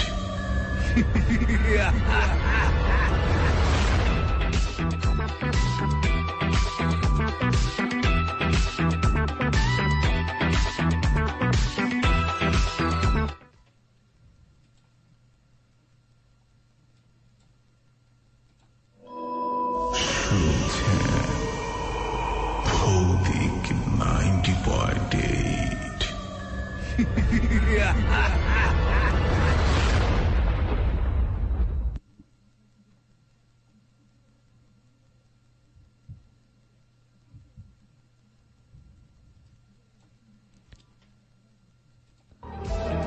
অলরাইট, অনেকে আমাদেরকে কমেন্ট করছেন facebook.com/asianradio সেই ঠিকানা। থ্যাংক ইউ সো মাচ আমাদের সাথে থাকবার জন্য। একজন শ্রোতা রয়েছেন, তার কাছ থেকে আমরা গল্প শুনছিলাম, আরো গল্প শুনবো facebook.com/asianradio। এই মুহূর্তে অশান্ত রবি, তিনি আমাদেরকে বলছেন সুপার। রয়েছেন আমাদের সাথে ইসমাইল সওদাগর, তিনি বলছেন ভয় পেয়েছি। রয়েছেন গাজালি ইফতি, তিনি বলছেন ভাই প্রথম শুনছি, আমার কোন রিয়া ভৌতিক এফএম এর দারুণ ভক্ত। অলরাইট, প্লিজ কমেন্ট একটু পড়ে ফেলবেন। কমেন্টটা পড়ে ফেললাম এবং কমেন্ট করেছেন রবিউস সানি, তিনি বলছেন অনেক ভয় পাচ্ছি আমি এবং আমার বড় ভাই, ঘটনা শুনে কাঁপছে অনেকটা।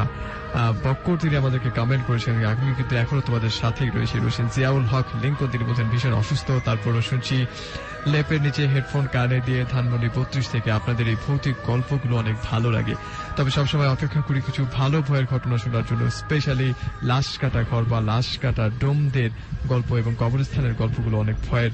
এবং এই ধরনের একটা ডোমের গল্প আমি নিজে কালেক্ট করতে গিয়েছিলাম, যেটা এত বেশি ভয়ঙ্কর ছিল, এবং ডোমরা সাধারণত কোনো ধরনের গল্প উনি শেয়ার করতে চান না। আমি ব্যক্তিগত ব্যক্তিগতভাবে খুব ইন্টারেস্ট নিয়ে একজন ডোমের কাছে গিয়েছিলাম এবং তিনি আমাকে রীতিমতো হতাশ করেছেন। তাদের ব্যক্তিত্বগুলো একটু ডেপথ থাকে এবং তারা কথা বলতে চায় না কারোর সাথে, কিংবা বললেও হয়তো বা উলটপালট গল্প বলে, যেটা অনিয়ার করবার মতো না। সো যারা এই ধরনের গল্প শুনতে পছন্দ করেন, যদি গল্প থাকে এবং নিজে এক্সপিরিয়েন্স করে এরকম কোনো ডোম পেয়েছেন যার কাছ থেকে সত্যি ভালো ঘটনা পাওয়া যায়, প্লিজ সেই ঘটনাটা লিখে আমাদেরকে facebook.com/ভৌতিক 90.8 এই অ্যাড্রেসে আমাদেরকে ইনবক্স করে দিন। আমরা চেষ্টা করবো সেটা অনিয়ার করবার জন্য। মূর্খ মানব তিনি বলছেন আজকে প্রথম শুনবো ফ্রম রাজবাড়ি, আই গেস শুনে ফেলেছেন অলরেডি। ইসমাইল সওদাগর আমাদেরকে টেক্সট করেছেন এবং যারা গল্প লিখছেন তারা আমাদেরকে গল্প লিখতে থাকুন। SMS মাধ্যমে চলে যাবো। আর SMS করতে হলে মোবাইলের মেসেজ অপশন গিয়ে প্রথমে লিখুন AR স্পেস দিয়ে আপনার নাম স্পেস আপনার লোকেশন স্পেস আপনার কথা লিখে পাঠিয়ে দেবেন 2323 নাম্বারটিতে। তুষার আছে আমাদের সাথে, শফিপুর গাজীপুর থেকে হচ্ছে আমি। আপনারা এরকম একটি হরর শো আমাদেরকে গিফট করার জন্য আপনাদেরকে অনেক থ্যাংকস। ওয়েলকাম আপনাদের বন্ধুকে। আমাদের সাথে আছে রিফাত মগবাজার থেকে, অনেক ভয় লাগছে আমাদের কাছে।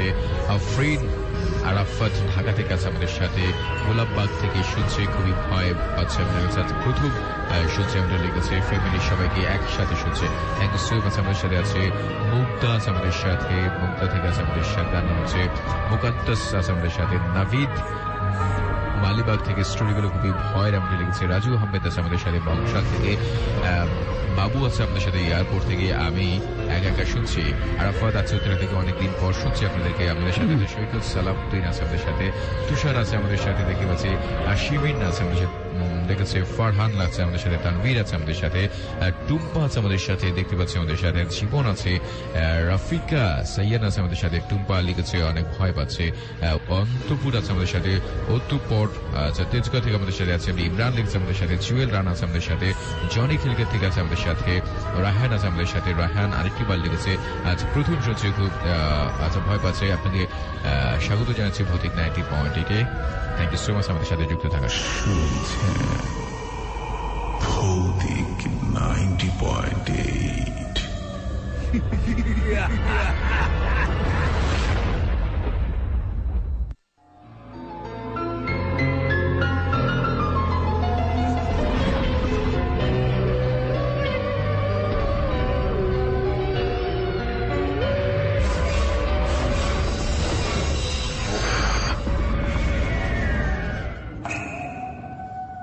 প্রিয় শ্রোতা, এই মুহূর্তে আমাদের সাথে রয়েছেন গৌতম ভাই এবং তার কাছ থেকে 2008-এ ঘটে যাওয়া একটি ঘটনা আমরা শুনে ফেললাম, যেটা সত্যি কোনো বিশ্লেষণ ছিল না। এবং এই পর্যায়ে আমরা তার কাছ থেকে আরো একটি ঘটনা শুনবো। গৌতম ভাই, আমরা কোন ঘটনাটা শুনবো এবার? হ্যাঁ, এই ঘটনাটা যেটা হয়েছিল সেটাও আমাদের গ্রামেরই এবং একই প্লেসে একই জায়গায়।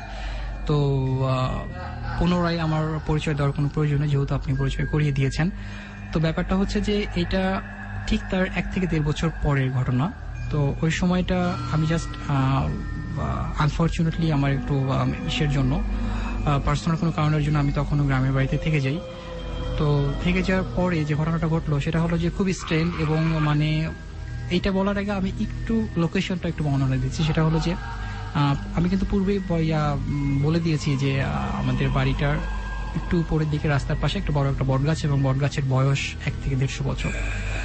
তো তার পাশেই বাঁশবাগান। আমাদের মূলত আমাদের গ্রামের বাড়িটা যেটা, এটা রাজবাড়ী ডিস্ট্রিক্টের মধ্যে, পাংশা থানার মধ্যে।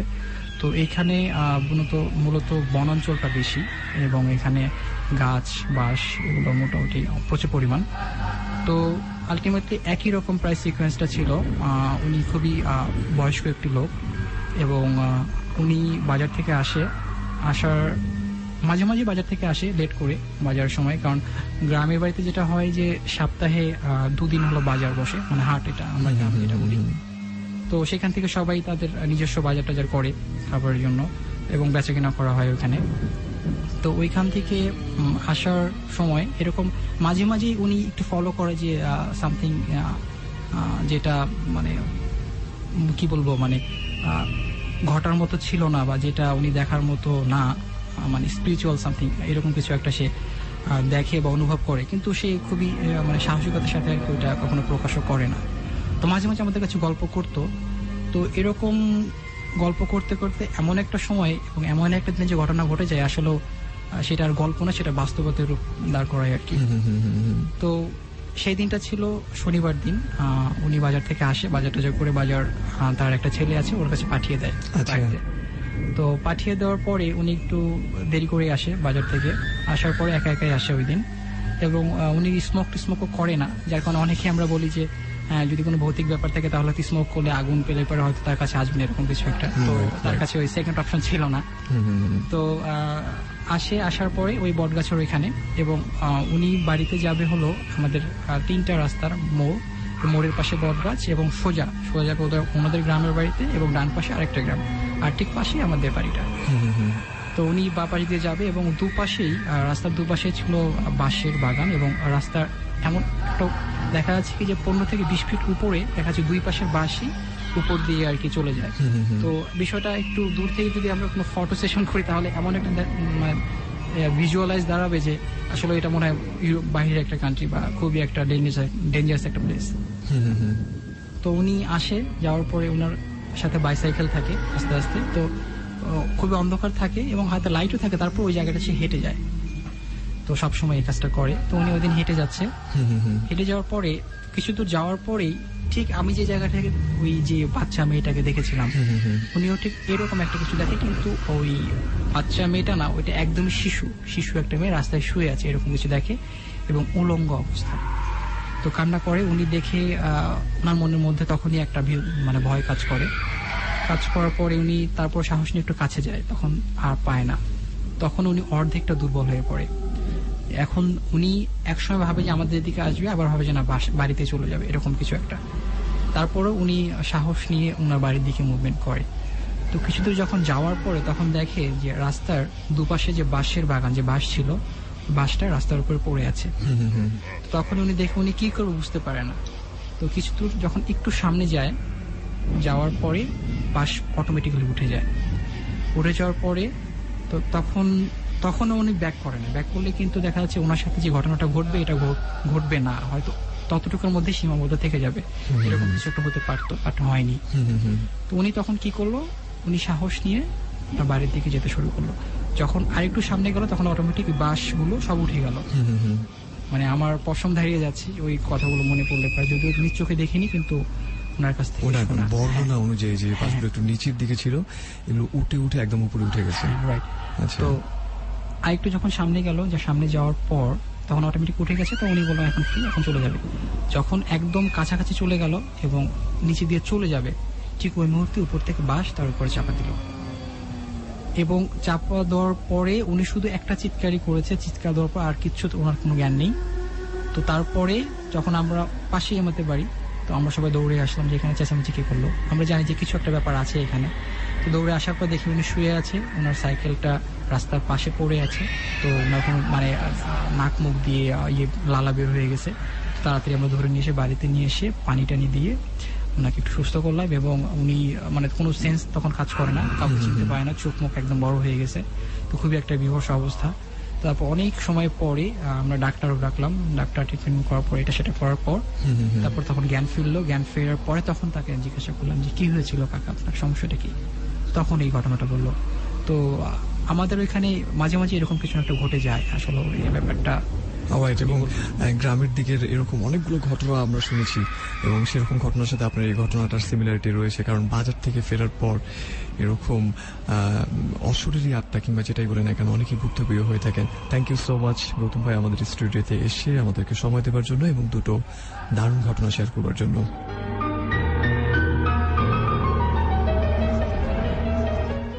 এসএমএস এর মাধ্যমে দেখতে পাচ্ছি অসংখ্য বন্ধুরা আমাদের সাথে যুক্ত আছে। আপনি চাইলে আমাদের সাথে এসএমএস এর মাধ্যমে আপনার মতামত লিখে পাঠাতে পারেন। লিখুন আপনার সেলফোনের মেসেজ অপশনে গিয়ে প্রথমে টাইপ করুন AR স্পেস দিয়ে আপনার নাম স্পেস আপনার লোকেশন স্পেস আপনার কথাবার্তাগুলো লিখে পাঠিয়ে দেবেন 2323 এই নাম্বারটিতে। এমডি রানা আমাদের সাথে পল্লবী থেকে লিখেছে, আমাদের সাথে আছে রানা লিখেছে মোবাইল গাজীপুর থেকে শুনছি আমি আপনাদের পুরনো বন্ধু, খুব ভয় করছে এমনটাই লিখেছে। Thank you so much.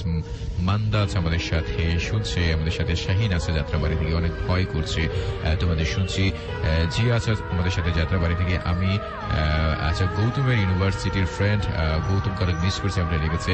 আকাশ আছে আমাদের সাথে, ইজ ভেরি ইয়া ওকে, অনেক ভয়ঙ্কর এমডি বুঝে যাচ্ছিল। এমডি নাইম আছে আমাদের সাথে কুমিল্লা থেকে, থ্যাংকস জানাচ্ছি, ওয়েলকাম আপনাকে। মেহেদি আছে আমাদের সাথে ইস্ট বাড্ডা থেকে, প্লিজ। ওকে, আমাদের সাথে আছে শাওন আছে সাথে আমাদের সাথে মিল্টন আছে আমাদের সাথে, রায়হান আছে আমাদের সাথে, সাভার থেকে আমাদের সাথে আছে, অনেক ভয় পাচ্ছে সাগর লিখেছে, সাদাত হোসেন আছে আমাদের সাথে, ইমাম আসিফ আছে আমাদের সাথে, বেগম বাজার থেকে আমাদের সাথে আছে, সাইম ইলমা আছে আমাদের সাথে, শিবপুর থেকে। থ্যাংক ইউ সো মাচ আমাদের সাথে যুক্ত থাকার জন্য। শুনছেন ভৌতিক 90.8।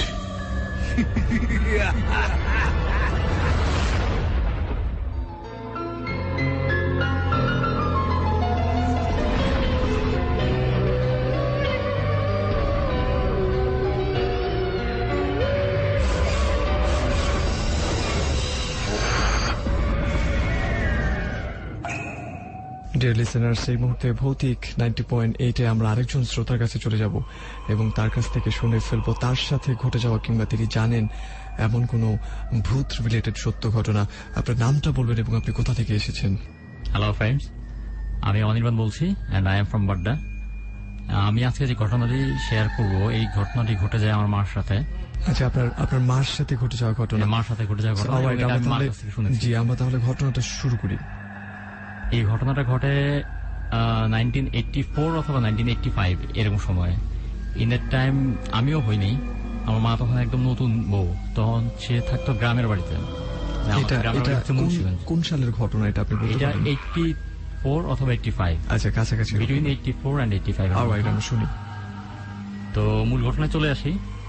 ব্যাপারটা ছিল এরকম, আমার বাবা ব্যবসায়ী, সে ঢাকায় ওনার ব্যবসা ছিল। সে গ্রামের বাড়িতে যেত রাতের বেলা প্রায় 10টা-11টা এরকম সময়। তো হয়তো সপ্তাহে 1 দিন 2 দিন বা 3 দিন এরকম পরপর যেতেন। তো উনি যখন যেতেন, উনি বাজার টাজার করে একবারে সবকিছু নিয়ে তারপর বাড়িতে যেতেন। তো যেদিনের ঘটনাটা আমি বলবো, ঠিক সেই দিন বাবা অনেক বাজার সদাই করে বাড়িতে এসেছেন। তা ওই সময় রাত প্রায় 9:30-10টা এরকম। আচ্ছা। তা আমাদের গ্রামের বাড়িতে আমাদের যে থাকার ঘর যেটা ছিল, ওই ঘর থেকে রান্নাঘর ডিস্টেন্স প্রায় 35 to 40 ফিট, মাঝখানে অনেকটা ডিস্টেন্স। আচ্ছা, আমার লম্বা একটা ডিস্টেন্স, ফাঁকা জায়গা। আচ্ছা, ওকে। আর ওই সময় ইলেকট্রিসিটি ছিল না, ওই সময় হেরিকেন বা কুপিবাতি যেটাকে বলে, ওগুলো দিয়েই সবাই চলতো আর কি। জি। তো এত রাতে তো এই মাছ আনা ছিল অনেক, রুই মাছ, বড় বড় রুই মাছ নিয়ে গেছিল বেশ কয়েকটা। তো সবাই আবার পাশের আরেক বাড়িতে কি একটা অনুষ্ঠান ছিল না, কি একটা বিচার সালিশ ছিল। তা আমাদের ফ্যামিলি মেম্বার যারা ছিল, আমার দাদা বা আমার দাদি বা আদার্স অন্যান্য যারা ছিল, সবাই অন্যদিকে ছিলেন, বাড়িতে খুব একটা লোকজন ছিল না। ছোট 2 বাচ্চা, হয়তো আমার ফুপি ছিলেন, এরা তখন অনেক ছোট, হয়তো 5-6 বছর বা 7 বছর এরকম বয়স। আচ্ছা। তো মা একাই রান্নাঘরে সে মাছ টাছ সবকিছু ধুয়ে পুকুর থেকে নিয়ে সে ধুয়ে মুছে সে রান্নাঘরে গিয়েছে, সে মাছ ভাজবে আর কি। আচ্ছা। তো কড়াই তেল দিয়েছে, মাছ অলরেডি সে ভাজতেছে। তো আমাদের রান্নাঘরের ঠিক পিছন সাইডটাতে ওইখানে আপনার কিছু গাছ আছে এবং আবর্জনা ফেলার জায়গা আর কি, ওই রান্নাঘরের পিছন সাইডটা।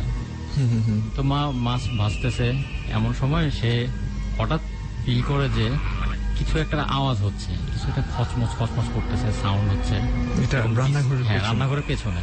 আর রান্নাঘরটা হচ্ছে বাঁশের বেড়া দিয়ে তৈরি, যেটাকে কঞ্চি বলে আর কি, পাতলা বাঁশের বেড়া দিয়ে তৈরি। তো মা মাছ ভাজতেছে, এমন সময় সে ওই একটা ব্যাড স্মেল তার নাকে আসে। সে ফিল করে যে একটা বাজে একটা গন্ধ আসতেছে এবং খচমচ করতেছে। মাছের যে ময়লাগুলো ফেলছে, মাছ পচার যে একটা গন্ধ, ওরকম একটা স্মেল তার নাকে আসে। আচ্ছা। এবং কিছু সময় পরে ওই সাউন্ডটা মনে হচ্ছে তার দিকে ক্রমাগত এগিয়ে আসতেছে। তো মা আবার বেশ সাহসী, এখনো সে বলে সে ছোট থেকে সে বেশ সাহসী। তো মা কিছুটা আন্দাজ করা হয়তো যে খারাপ কিছু হয়তো আসতেছে, এটা মেবি ওরকম টাইপের কিছু একটা। তো যখন সে এই অবস্থা সে চিন্তা করলো, তখন সে অন্যদিক চিন্তা ভাবনা না করে সে হাতে যে ছেনিটা ছিল যেটাতে মাছ ভাজতেছে, ছেনিটা সে গরম চুলার মধ্যে সে ঢুকিয়ে দেয়। আর হাতে বাম হাত দিয়ে একটা কাঠের চলা, যেটাতে আগুন জ্বলে আর কি, যে কাঠের চলা দিয়ে মাটি চুলো, তো ওই কাঠের চলাটা ধরে রাখে। আর সে মনে মনে মনে মনে চিন্তা করতে থাকে যে কি হবে। আর ওই দিক থেকে যেটা হচ্ছে বেড়ার ঠিক পেছন সাইডটাতে এখন বেড়ার মধ্যে কি যেন হাত দিয়ে বাড়ি দিচ্ছে, বুঝা যাচ্ছে বেড়াটার মধ্যে মনে হচ্ছে কোনো মানুষ যেমন দরজায় নক করে টিপটাপ সাউন্ড হয়, এরকম সাউন্ড হচ্ছে করে, মানে একটা ভয়ানক একটা sound হচ্ছে। গঙ্গানির হ্যাঁ, গঙ্গানির শব্দ পাওয়া যাইতেছে। আচ্ছা, তো মা তো বুঝে ফেলে যে নিশ্চয়ই আজকে খারাপ হয়েছে, কারণ সে চিৎকারও করতে পারতেছে না, সে এতটা নার্ভাস হয়ে যায়, এত সাহসী কিন্তু সে নার্ভাস হয়ে গেছে। সে চিৎকার করে কাউকে ডাকবে বা কিছু বলবে সেটা বলতে পারতেছে না, মাঝখানে অনেক ডিস্টেন্স, বাড়িতে লোকজন তেমন একটা নেই।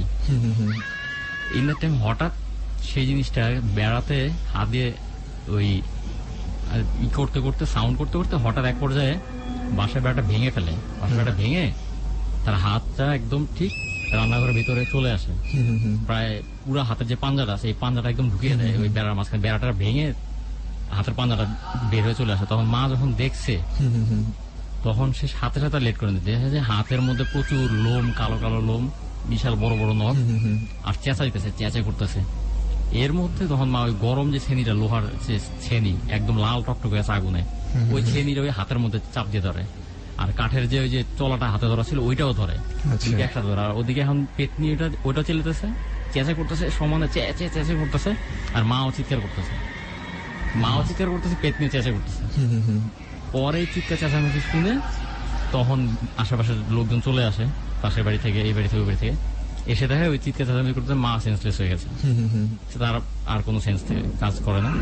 তো লোকজন আসতে সবাই জড়ো হয়ে গেছে পরে এই অবস্থা। পরে যখন তার জ্ঞান ফিরে তখন তাকে জিজ্ঞেস করা অ্যাকচুয়ালি কি কি হয়েছিল, তখন সে ডিটেলস এই জিনিসটা বলে যে কাহিনীটা এই ছিল। তো পরবর্তীতে আমার ফ্যামিলি মেম্বার যারা ছিল, আমার দাদা বা আমার ঠাকুমা, এদেরকে প্রতিবেশীরা একটু বকাঝকা করে যে একা নতুন বউ, এতগুলা মাছ তোমরা কাটতে দিচ্ছ, রাতের বাজে 11টা, মাছ বাঁচতে দিচ্ছ, তোমার পাশেও থাকবে না, এমনিতে জানো যে এখানে একটু সমস্যা আছে, এই জিনিসটা জানার পরও তোমরা থাকবে না। তো ফাইনালি যেটা হয়, এই জিনিসটা তাদের বলার পরে তারা একটু অ্যালার্ট হয়ে যায়। এবং পরবর্তীতে সবচেয়ে ইন্টারেস্টিং থিং এটা যে পরের দিন সকালবেলা ভোরে যখন সবাই উঠে তখন দেখতে পায় যে ঠিক রান্নাঘরের পেছন দিকটাতে একটা বড় একটা দাঁড় কাক, কালো বড় দাঁড় কাক মরে পড়ে আছে। আচ্ছা, তো এই ছিল আমার স্টোরি। দারুণ একটা ঘটনা আমরা শুনে ফেললাম। অনির্বাণ, যিনি 1985 এর একটা ঘটনা খুব সম্ভবত তখন একদম মাছের সাথে পেতনির যে একটা সম্পর্ক, এই ব্যাপারে কিন্তু আমরা অনেক গল্প শুনেছি এবং রিয়েল একটা ঘটনা আমরা আজকে শুনলাম। থ্যাংক ইউ সো মাচ ভাই স্টোরিতে এসে সময় দেওয়ার জন্য। হ্যাঁ কনক ভাই, আপনাকে অসংখ্য ধন্যবাদ আমাকে এশিয়ান রেডিওতে এই সুযোগ করে দেওয়ার জন্য, এবং সম্পূর্ণ ভৌতিক টিমকেও আমার তরফ থেকে আন্তরিক ধন্যবাদ আমাকে এখানে সুযোগ করে দেওয়ার জন্য, এবং এশিয়ান রেডিওকে ধন্যবাদ।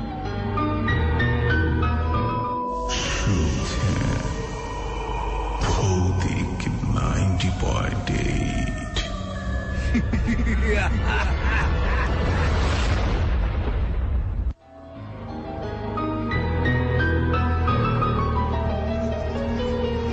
প্রিয় শ্রোতা, ভৌতিক 90.8 এই মুহূর্তে স্টুডিওর ঘড়ির কাঁটা বলছে সময় হচ্ছে ঠিক রাত 1:30 থাকবো 2টো পর্যন্ত আপনার সাথে। আমাদের হাতে এখন রয়েছে বেশ কিছু গল্প এবং রয়েছে ভৌতিক সাহিত্য, সবগুলো গল্প নিয়ে আমরা 2টো পর্যন্ত এগোনোর চেষ্টা করব। বলছি আপনাকে চাইলে আপনি আমাদের সাথে জয়েন করে ফেলতে পারেন, লিখে ফেলতে পারেন AR স্পেস আপনার নেম স্পেস আপনার লোকেশন দেন স্পেস আপনার কথাবার্তা সবকিছু লিখে সেন্ড করবেন 2323 এই নাম্বারটা। রাত 2টো পর্যন্ত আপনার সাথে আছি।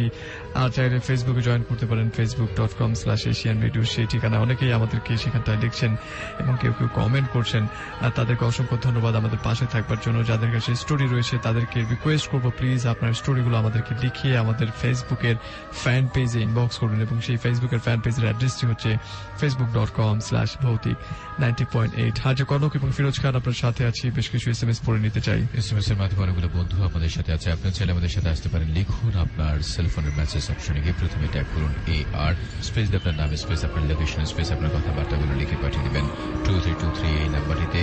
তানিশ আছে আমাদের সাথে, তাসিন লিখছে রামপুরা থেকে, অনেক ভয় লাগছে তোমাদের শুনছি।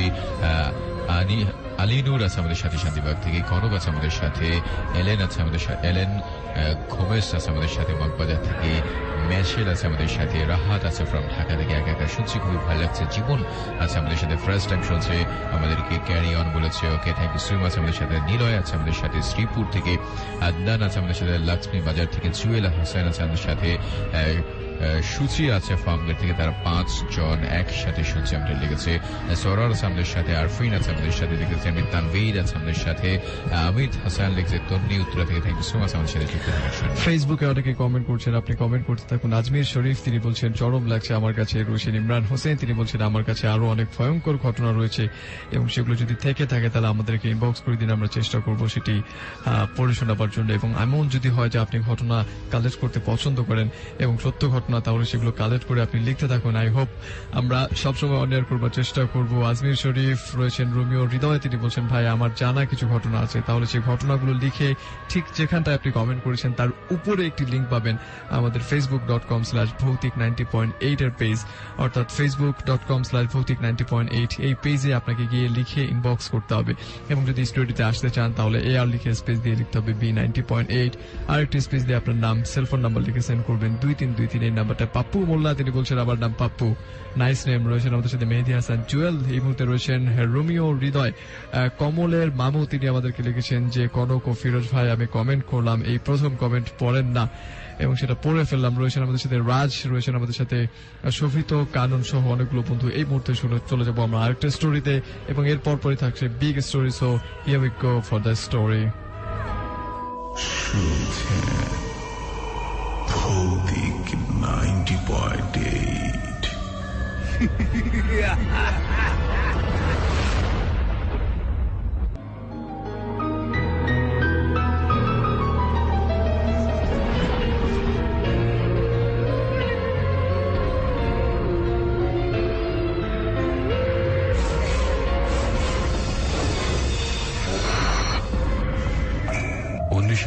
সাল আমার দাদুর সাথে ঘটে যাওয়া ঘটনাটি।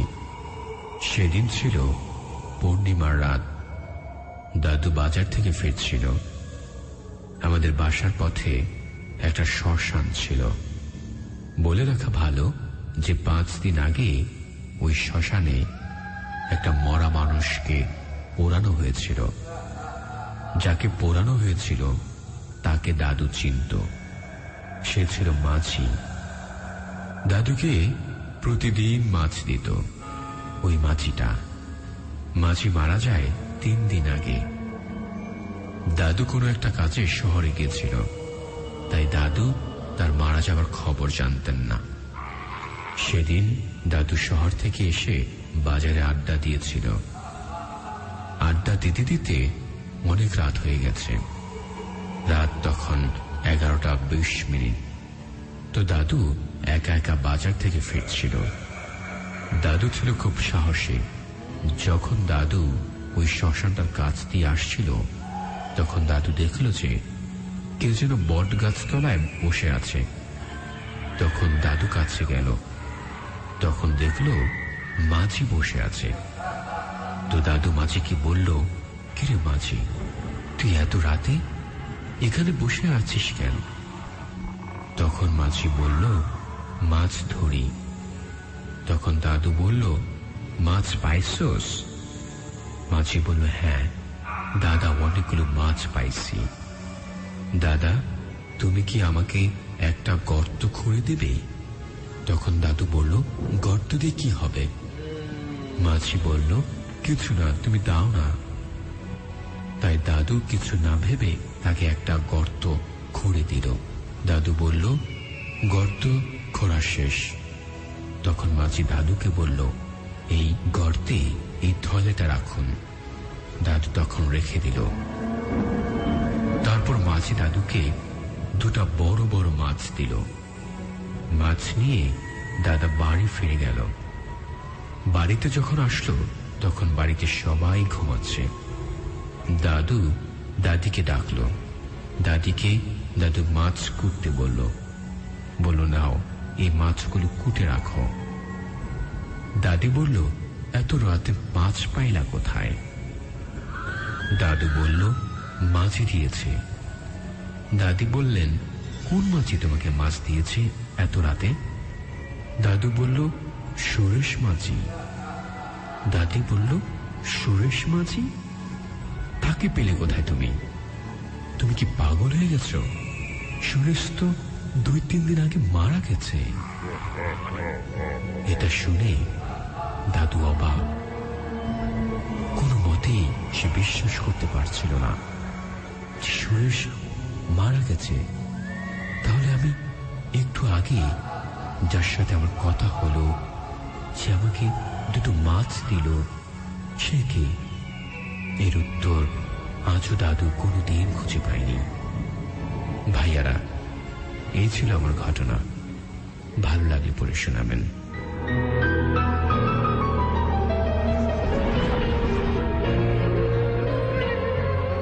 একটা ঘটনা আমরা শুনে ফেললাম এবং facebook.com/Asian Radio এই ঠিকানায় জয়েন করবেন। যদি কোনো ঘটনা জানা থাকে, এরকম কোনো ঘটনা আপনি জানেন, সে ঘটনাগুলো আমাদেরকে লিখে ইনবক্স করবেন facebook.com/Bautik90.8। SMS করবেন, লিখবেন AR স্পেস আপনার নেম স্পেস আপনার লোকেশন, দেন পাঠিয়ে দিবেন 2323 এই নাম্বারটা। আমরা চলে যাব ভৌতিক সাহিত্যে।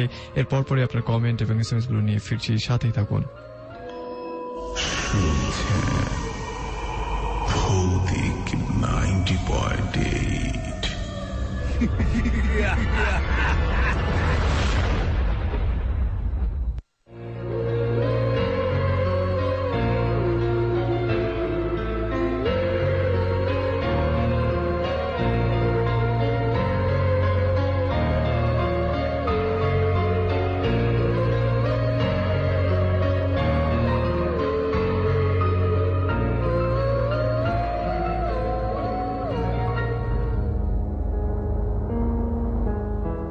কেউ যখন রুদ্ধশ্বাসে ছোট ছোট শ্রোতাদের কাছে বড় বড় চোখে কাঁপা গলায় নিজের ভূত দেখার গা ছমছম করা অভিজ্ঞতার গল্প শোনায়, তখন আমাদের সরকার দাদুর কথাই শুধু আমার মনে পড়ে।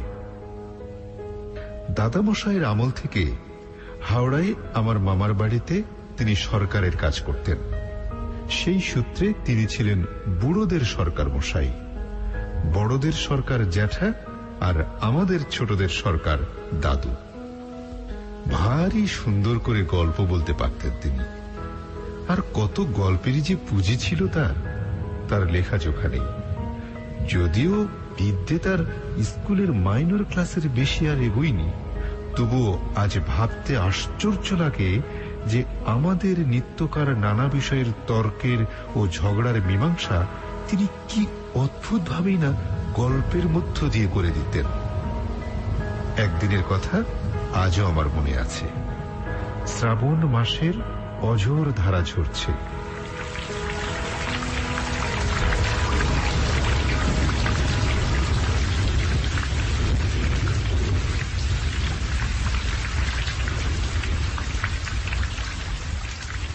আমাদের স্কুলের সেদিন রেইনি ডে হয়েছে। মামারা সব মালকোচা মেরে হাঁটু পর্যন্ত কাপড় তুলে তার উপর রোয়া ওঠা বিলিতি মোটা তোয়ালে জড়িয়ে শুধু পায়ে ছাতা মাথায় পান চিবুতে চিবুতে রওনা হয়েছেন অফিস মুখ। আর আমরা জ্যান্ত ভূতেরা, মানে আমি, দিদি, কালু মামা, মিন্টি মাসি, বাইরের সাজানো বড়দের বৈঠকখানায় বসে প্রচন্ড তর্ক জুড়েছি। ভূত আছে না নেই এই নিয়ে গলা চড়তে চড়তে চিড়ে যাবার মতন অবস্থা হয়েও যখন তর্কের আর শেষ হচ্ছে না, সেই সময় আমাদের চিৎকারে আকৃষ্ট হয়ে ঘরে ঢুকলেন সরকার দাদু। রণে খান্তি পড়ল, আমরা শান্ত হল। তিনি বললেন, তোদের সব কথাই কানে গেছে আমার। একটা গল্প বলি, চুপ করে বসে মন দিয়ে শোন। আমার নিজের জীবনের গল্প।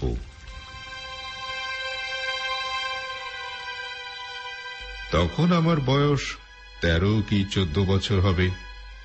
দেশে থাকি মায়ের সঙ্গে।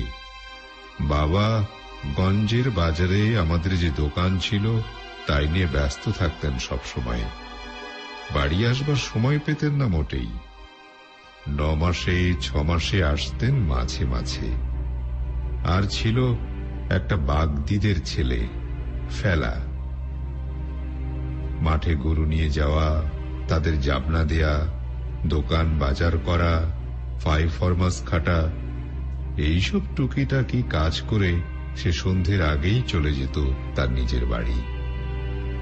আমাদের বাড়ির একদম লাগোয়া বাড়িটা ছিল রাঙা দিদিদের। সেখানে থাকতেন শুধু তিনি আর রাঙা দাদু। তাদের ছেলেরা বউ নিয়ে শহরে থেকে চাকরি করত, ছুটি ছাটায় মাঝে মাঝে আসতো দেশে। তাই তাদের প্রায় সমস্ত রকম ফাই ফরমাসগুলো করে দিতে হতো আমাকে আর ফেলাকে। যেদিনের কথা বলছি সেদিনও ঠিক এই আজকের মতোই সারাদিন বৃষ্টি পড়ছিল ঝুপঝুপ করে, কামাইনি একদম। জলের জন্যে সেদিন স্কুলের ছুটি। সারা সকাল দুপুরটা একলা খুটখাট করে কোন রকমে কাটালো। বিকেলের রান্নাঘরে বসে আছি মায়ের কাছে। এমন সময় ভিজতে ভিজতে এলেন রাঙা দিদি। বললেন, খোকা, তোর দাদুর হাঁপানিটা আজ আবারও বেড়েছে। আর একবার কবরেজ মশাইয়ের বাড়িতে গিয়ে খাবার আর মালিশের ওষুধটা এনে দিবি। কবরেজ মশাইয়ের বাড়ি আমাদের বাড়ি থেকে প্রায় মাইল 2 দূরে। মাঝ পথে পড়ে একটা সাংঘাতিক ভয়ের জায়গা, ভুতুরে ডাঙ্গা। সন্ধ্যের আগেই সে পথে লোক চলাচল কমে যায়। যার যত কাজই থাক, সন্ধ্যার পর আর কেউ ও পথ সহজে মারাতে চায় না। মা বললেন, জানা খোকা, সন্ধ্যের এখনো ঢের দেরি। এখন গেলে বেলা থাকতে থাকতেই ফিরে আসতে পারবি, নইলে তোর রাঙা দাদু আজ সারা রাত হাঁপানিতে কষ্ট পাবে। যা বাবা লক্ষ্মীটি।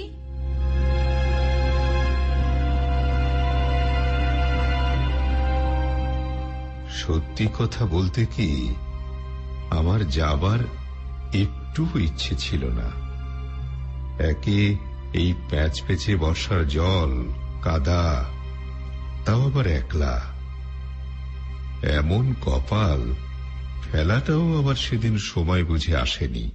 কাউকে সঙ্গী পাওয়া তো দূরের কথা, পথে একটা গরু বাছুরেরও মুখ দেখতে পাবো কিনা সন্দেহ। কিন্তু না বলতেও পারলুম না। রাঙা দিদি আর দাদু আমায় ভালোবাসেন ভীষণ। কলকাতা থেকে ছেলেরা যখনই যা খাবার দাবার পাঠায়, তার সবটাই প্রায় আমার ভাগ্যে জোটে। কৃতজ্ঞতা বলেও তো একটা জিনিস আছে মানুষের।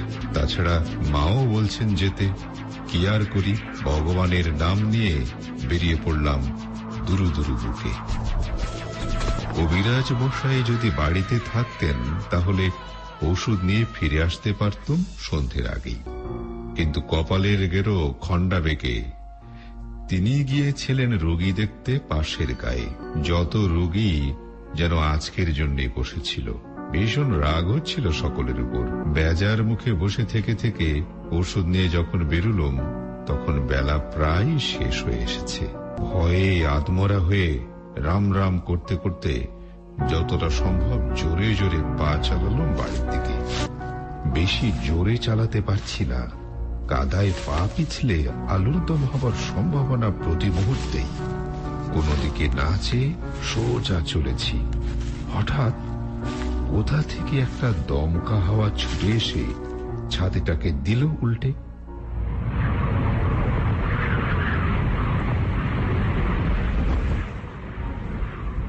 সঙ্গে সঙ্গে আমিও পড়ে গেলুম পা পিছলে। বাঁধের গা বেয়ে গড়াতে গড়াতে একদম নিচে। কনুইটা ছিঁড়ে গেল কাকুরে মাটিতে। হাঁটুতেও বেশ চোট লাগলো পড়ে গিয়ে। প্রথমটাই খানিকটা হকচকিয়ে গিয়েছিল। পরে আঘাতটা সামলে নিয়ে বাঁধে ফের উঠতে যাব, আবার পড়ে গেলুম কাঁপতে কাঁপতে। এবারে আর পা পিছলে নয়, ভয়ে। যেখানে আছাড় খেয়ে পড়েছি সেটা সেই ভয়ানক ডাঙ্গা।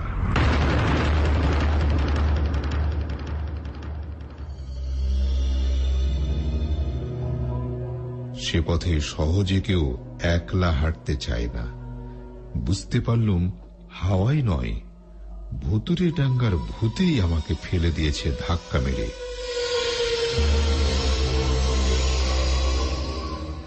বার দুয়েক প্রাণপণে চেষ্টা করলুম আবার উঠবার, কিন্তু উঠব সে সাধ্যি কি আর আমার আছে?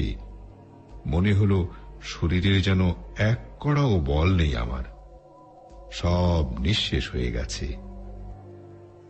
হঠাৎ সেই ফাঁকা ডাঙ্গায় কে যেন উঠল শীষ দিয়ে।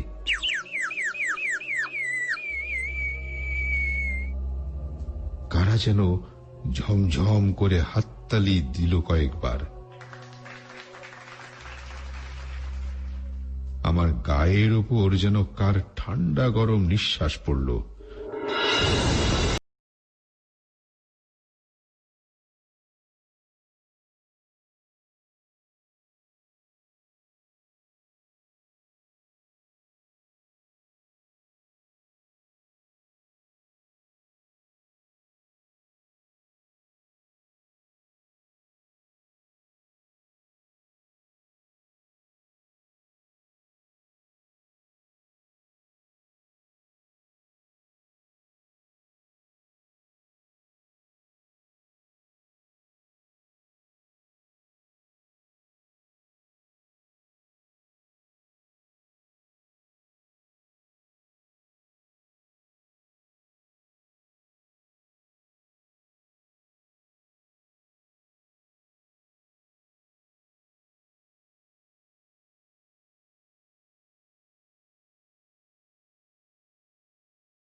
নিয়ে আসা সেই সব নানা রকম ভূতের ভয়।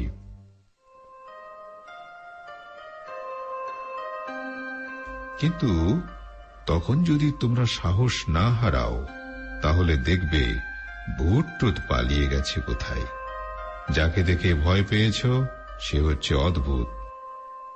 যেসব বিজ্ঞজনেরা ভূত দেখেছেন বলে বড়াই করেন, সত্যিকারের ভূত তারা দেখেননি কেউই। সকলেই দেখেছেন ওই অদ্ভুতকে। তারা যদি সাহস না হারিয়ে ভূতের মুখোমুখি দাঁড়াতেন, তাহলে নিজেরাই লজ্জা পেতেন ভূতের আসল চেহারা দেখে। তাই তোমাদের বলি, ভূতের ভয় তোমরা করো না, কেননা ভূত বলে সত্যিকারের কোনো জিনিস নেই। কথাগুলো শুনে শুনে আমাদের প্রায় মুখস্থ হয়ে গিয়েছিল। মনে পড়তে একটু একটু করে আমি যেন আবার চেতনা ফিরে পেলাম।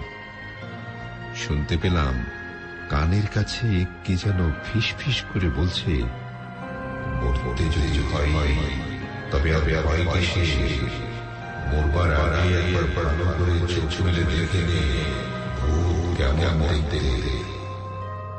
প্রাণের সাহস এনে মন থেকে ভয়ের ভূতটাকে তাড়িয়ে দিয়ে ভালো করে চোখ চাইলুম ভুতুরে ডাঙ্গার সেই ভয়ানক জীবটাকে দেখবার জন্য। কি দেখলুম জানো?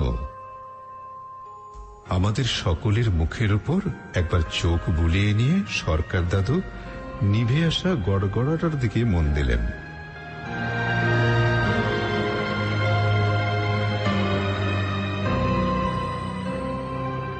গল্প শুনতে শুনতে তখন আমাদের বড় বড় হয়ে উঠেছে চোখ, দম বন্ধ হয়ে যাবার মতন অবস্থা। উত্তেজনায় সমস্বরে চিৎকার করে উঠলুম, কি দাদু কি? দেখলাম একটা বিরাট তাল গাছ, বাজ পড়ে মাথাটা তার পুড়ে গেছে। দুপাশে ঝুলে আছে দুটো শুকনো পাতা, দুখানা হাতের মতন। দমকা ঝোড়ো হাওয়ায় শুকনো পাতা দুটো নড়ে উঠে ধাক্কা লাগছে গাছের সঙ্গে, আর তার থেকেই উঠছে অমন ঝমঝম শব্দ।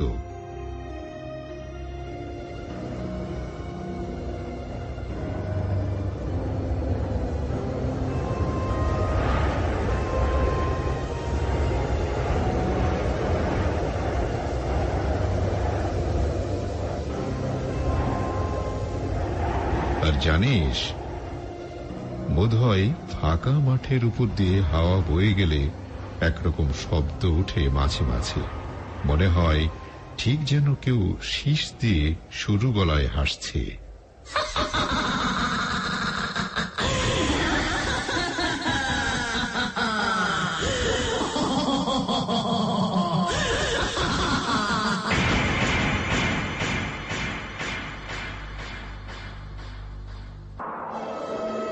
কিছুক্ষণ ধরে ভালোভাবে লক্ষ্য করলুম ভূতটাকে, কিংবা অদ্ভুতটাকে, যাই বলো না কেন। তারপর আস্তে আস্তে বাঁধের উপর উঠে উল্টানো ছাতাটাকে কুড়িয়ে নিয়ে কাঁধে ফেলে বীর বিক্রমে পা চালালুম বাড়ির দিকে।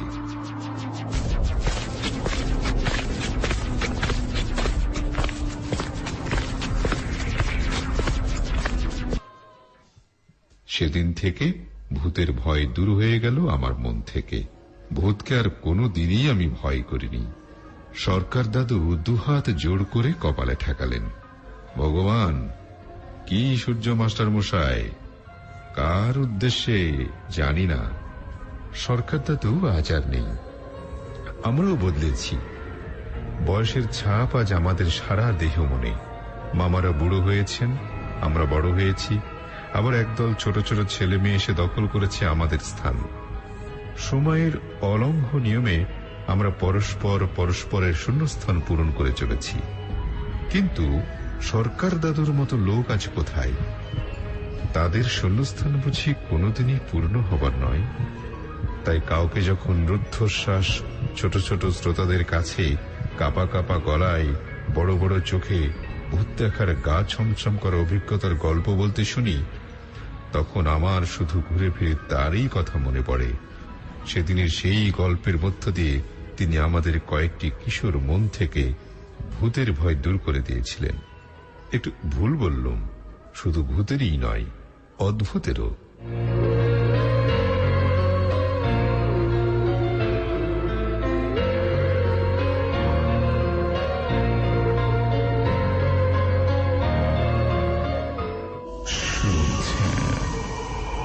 ভৌতিক 90.8।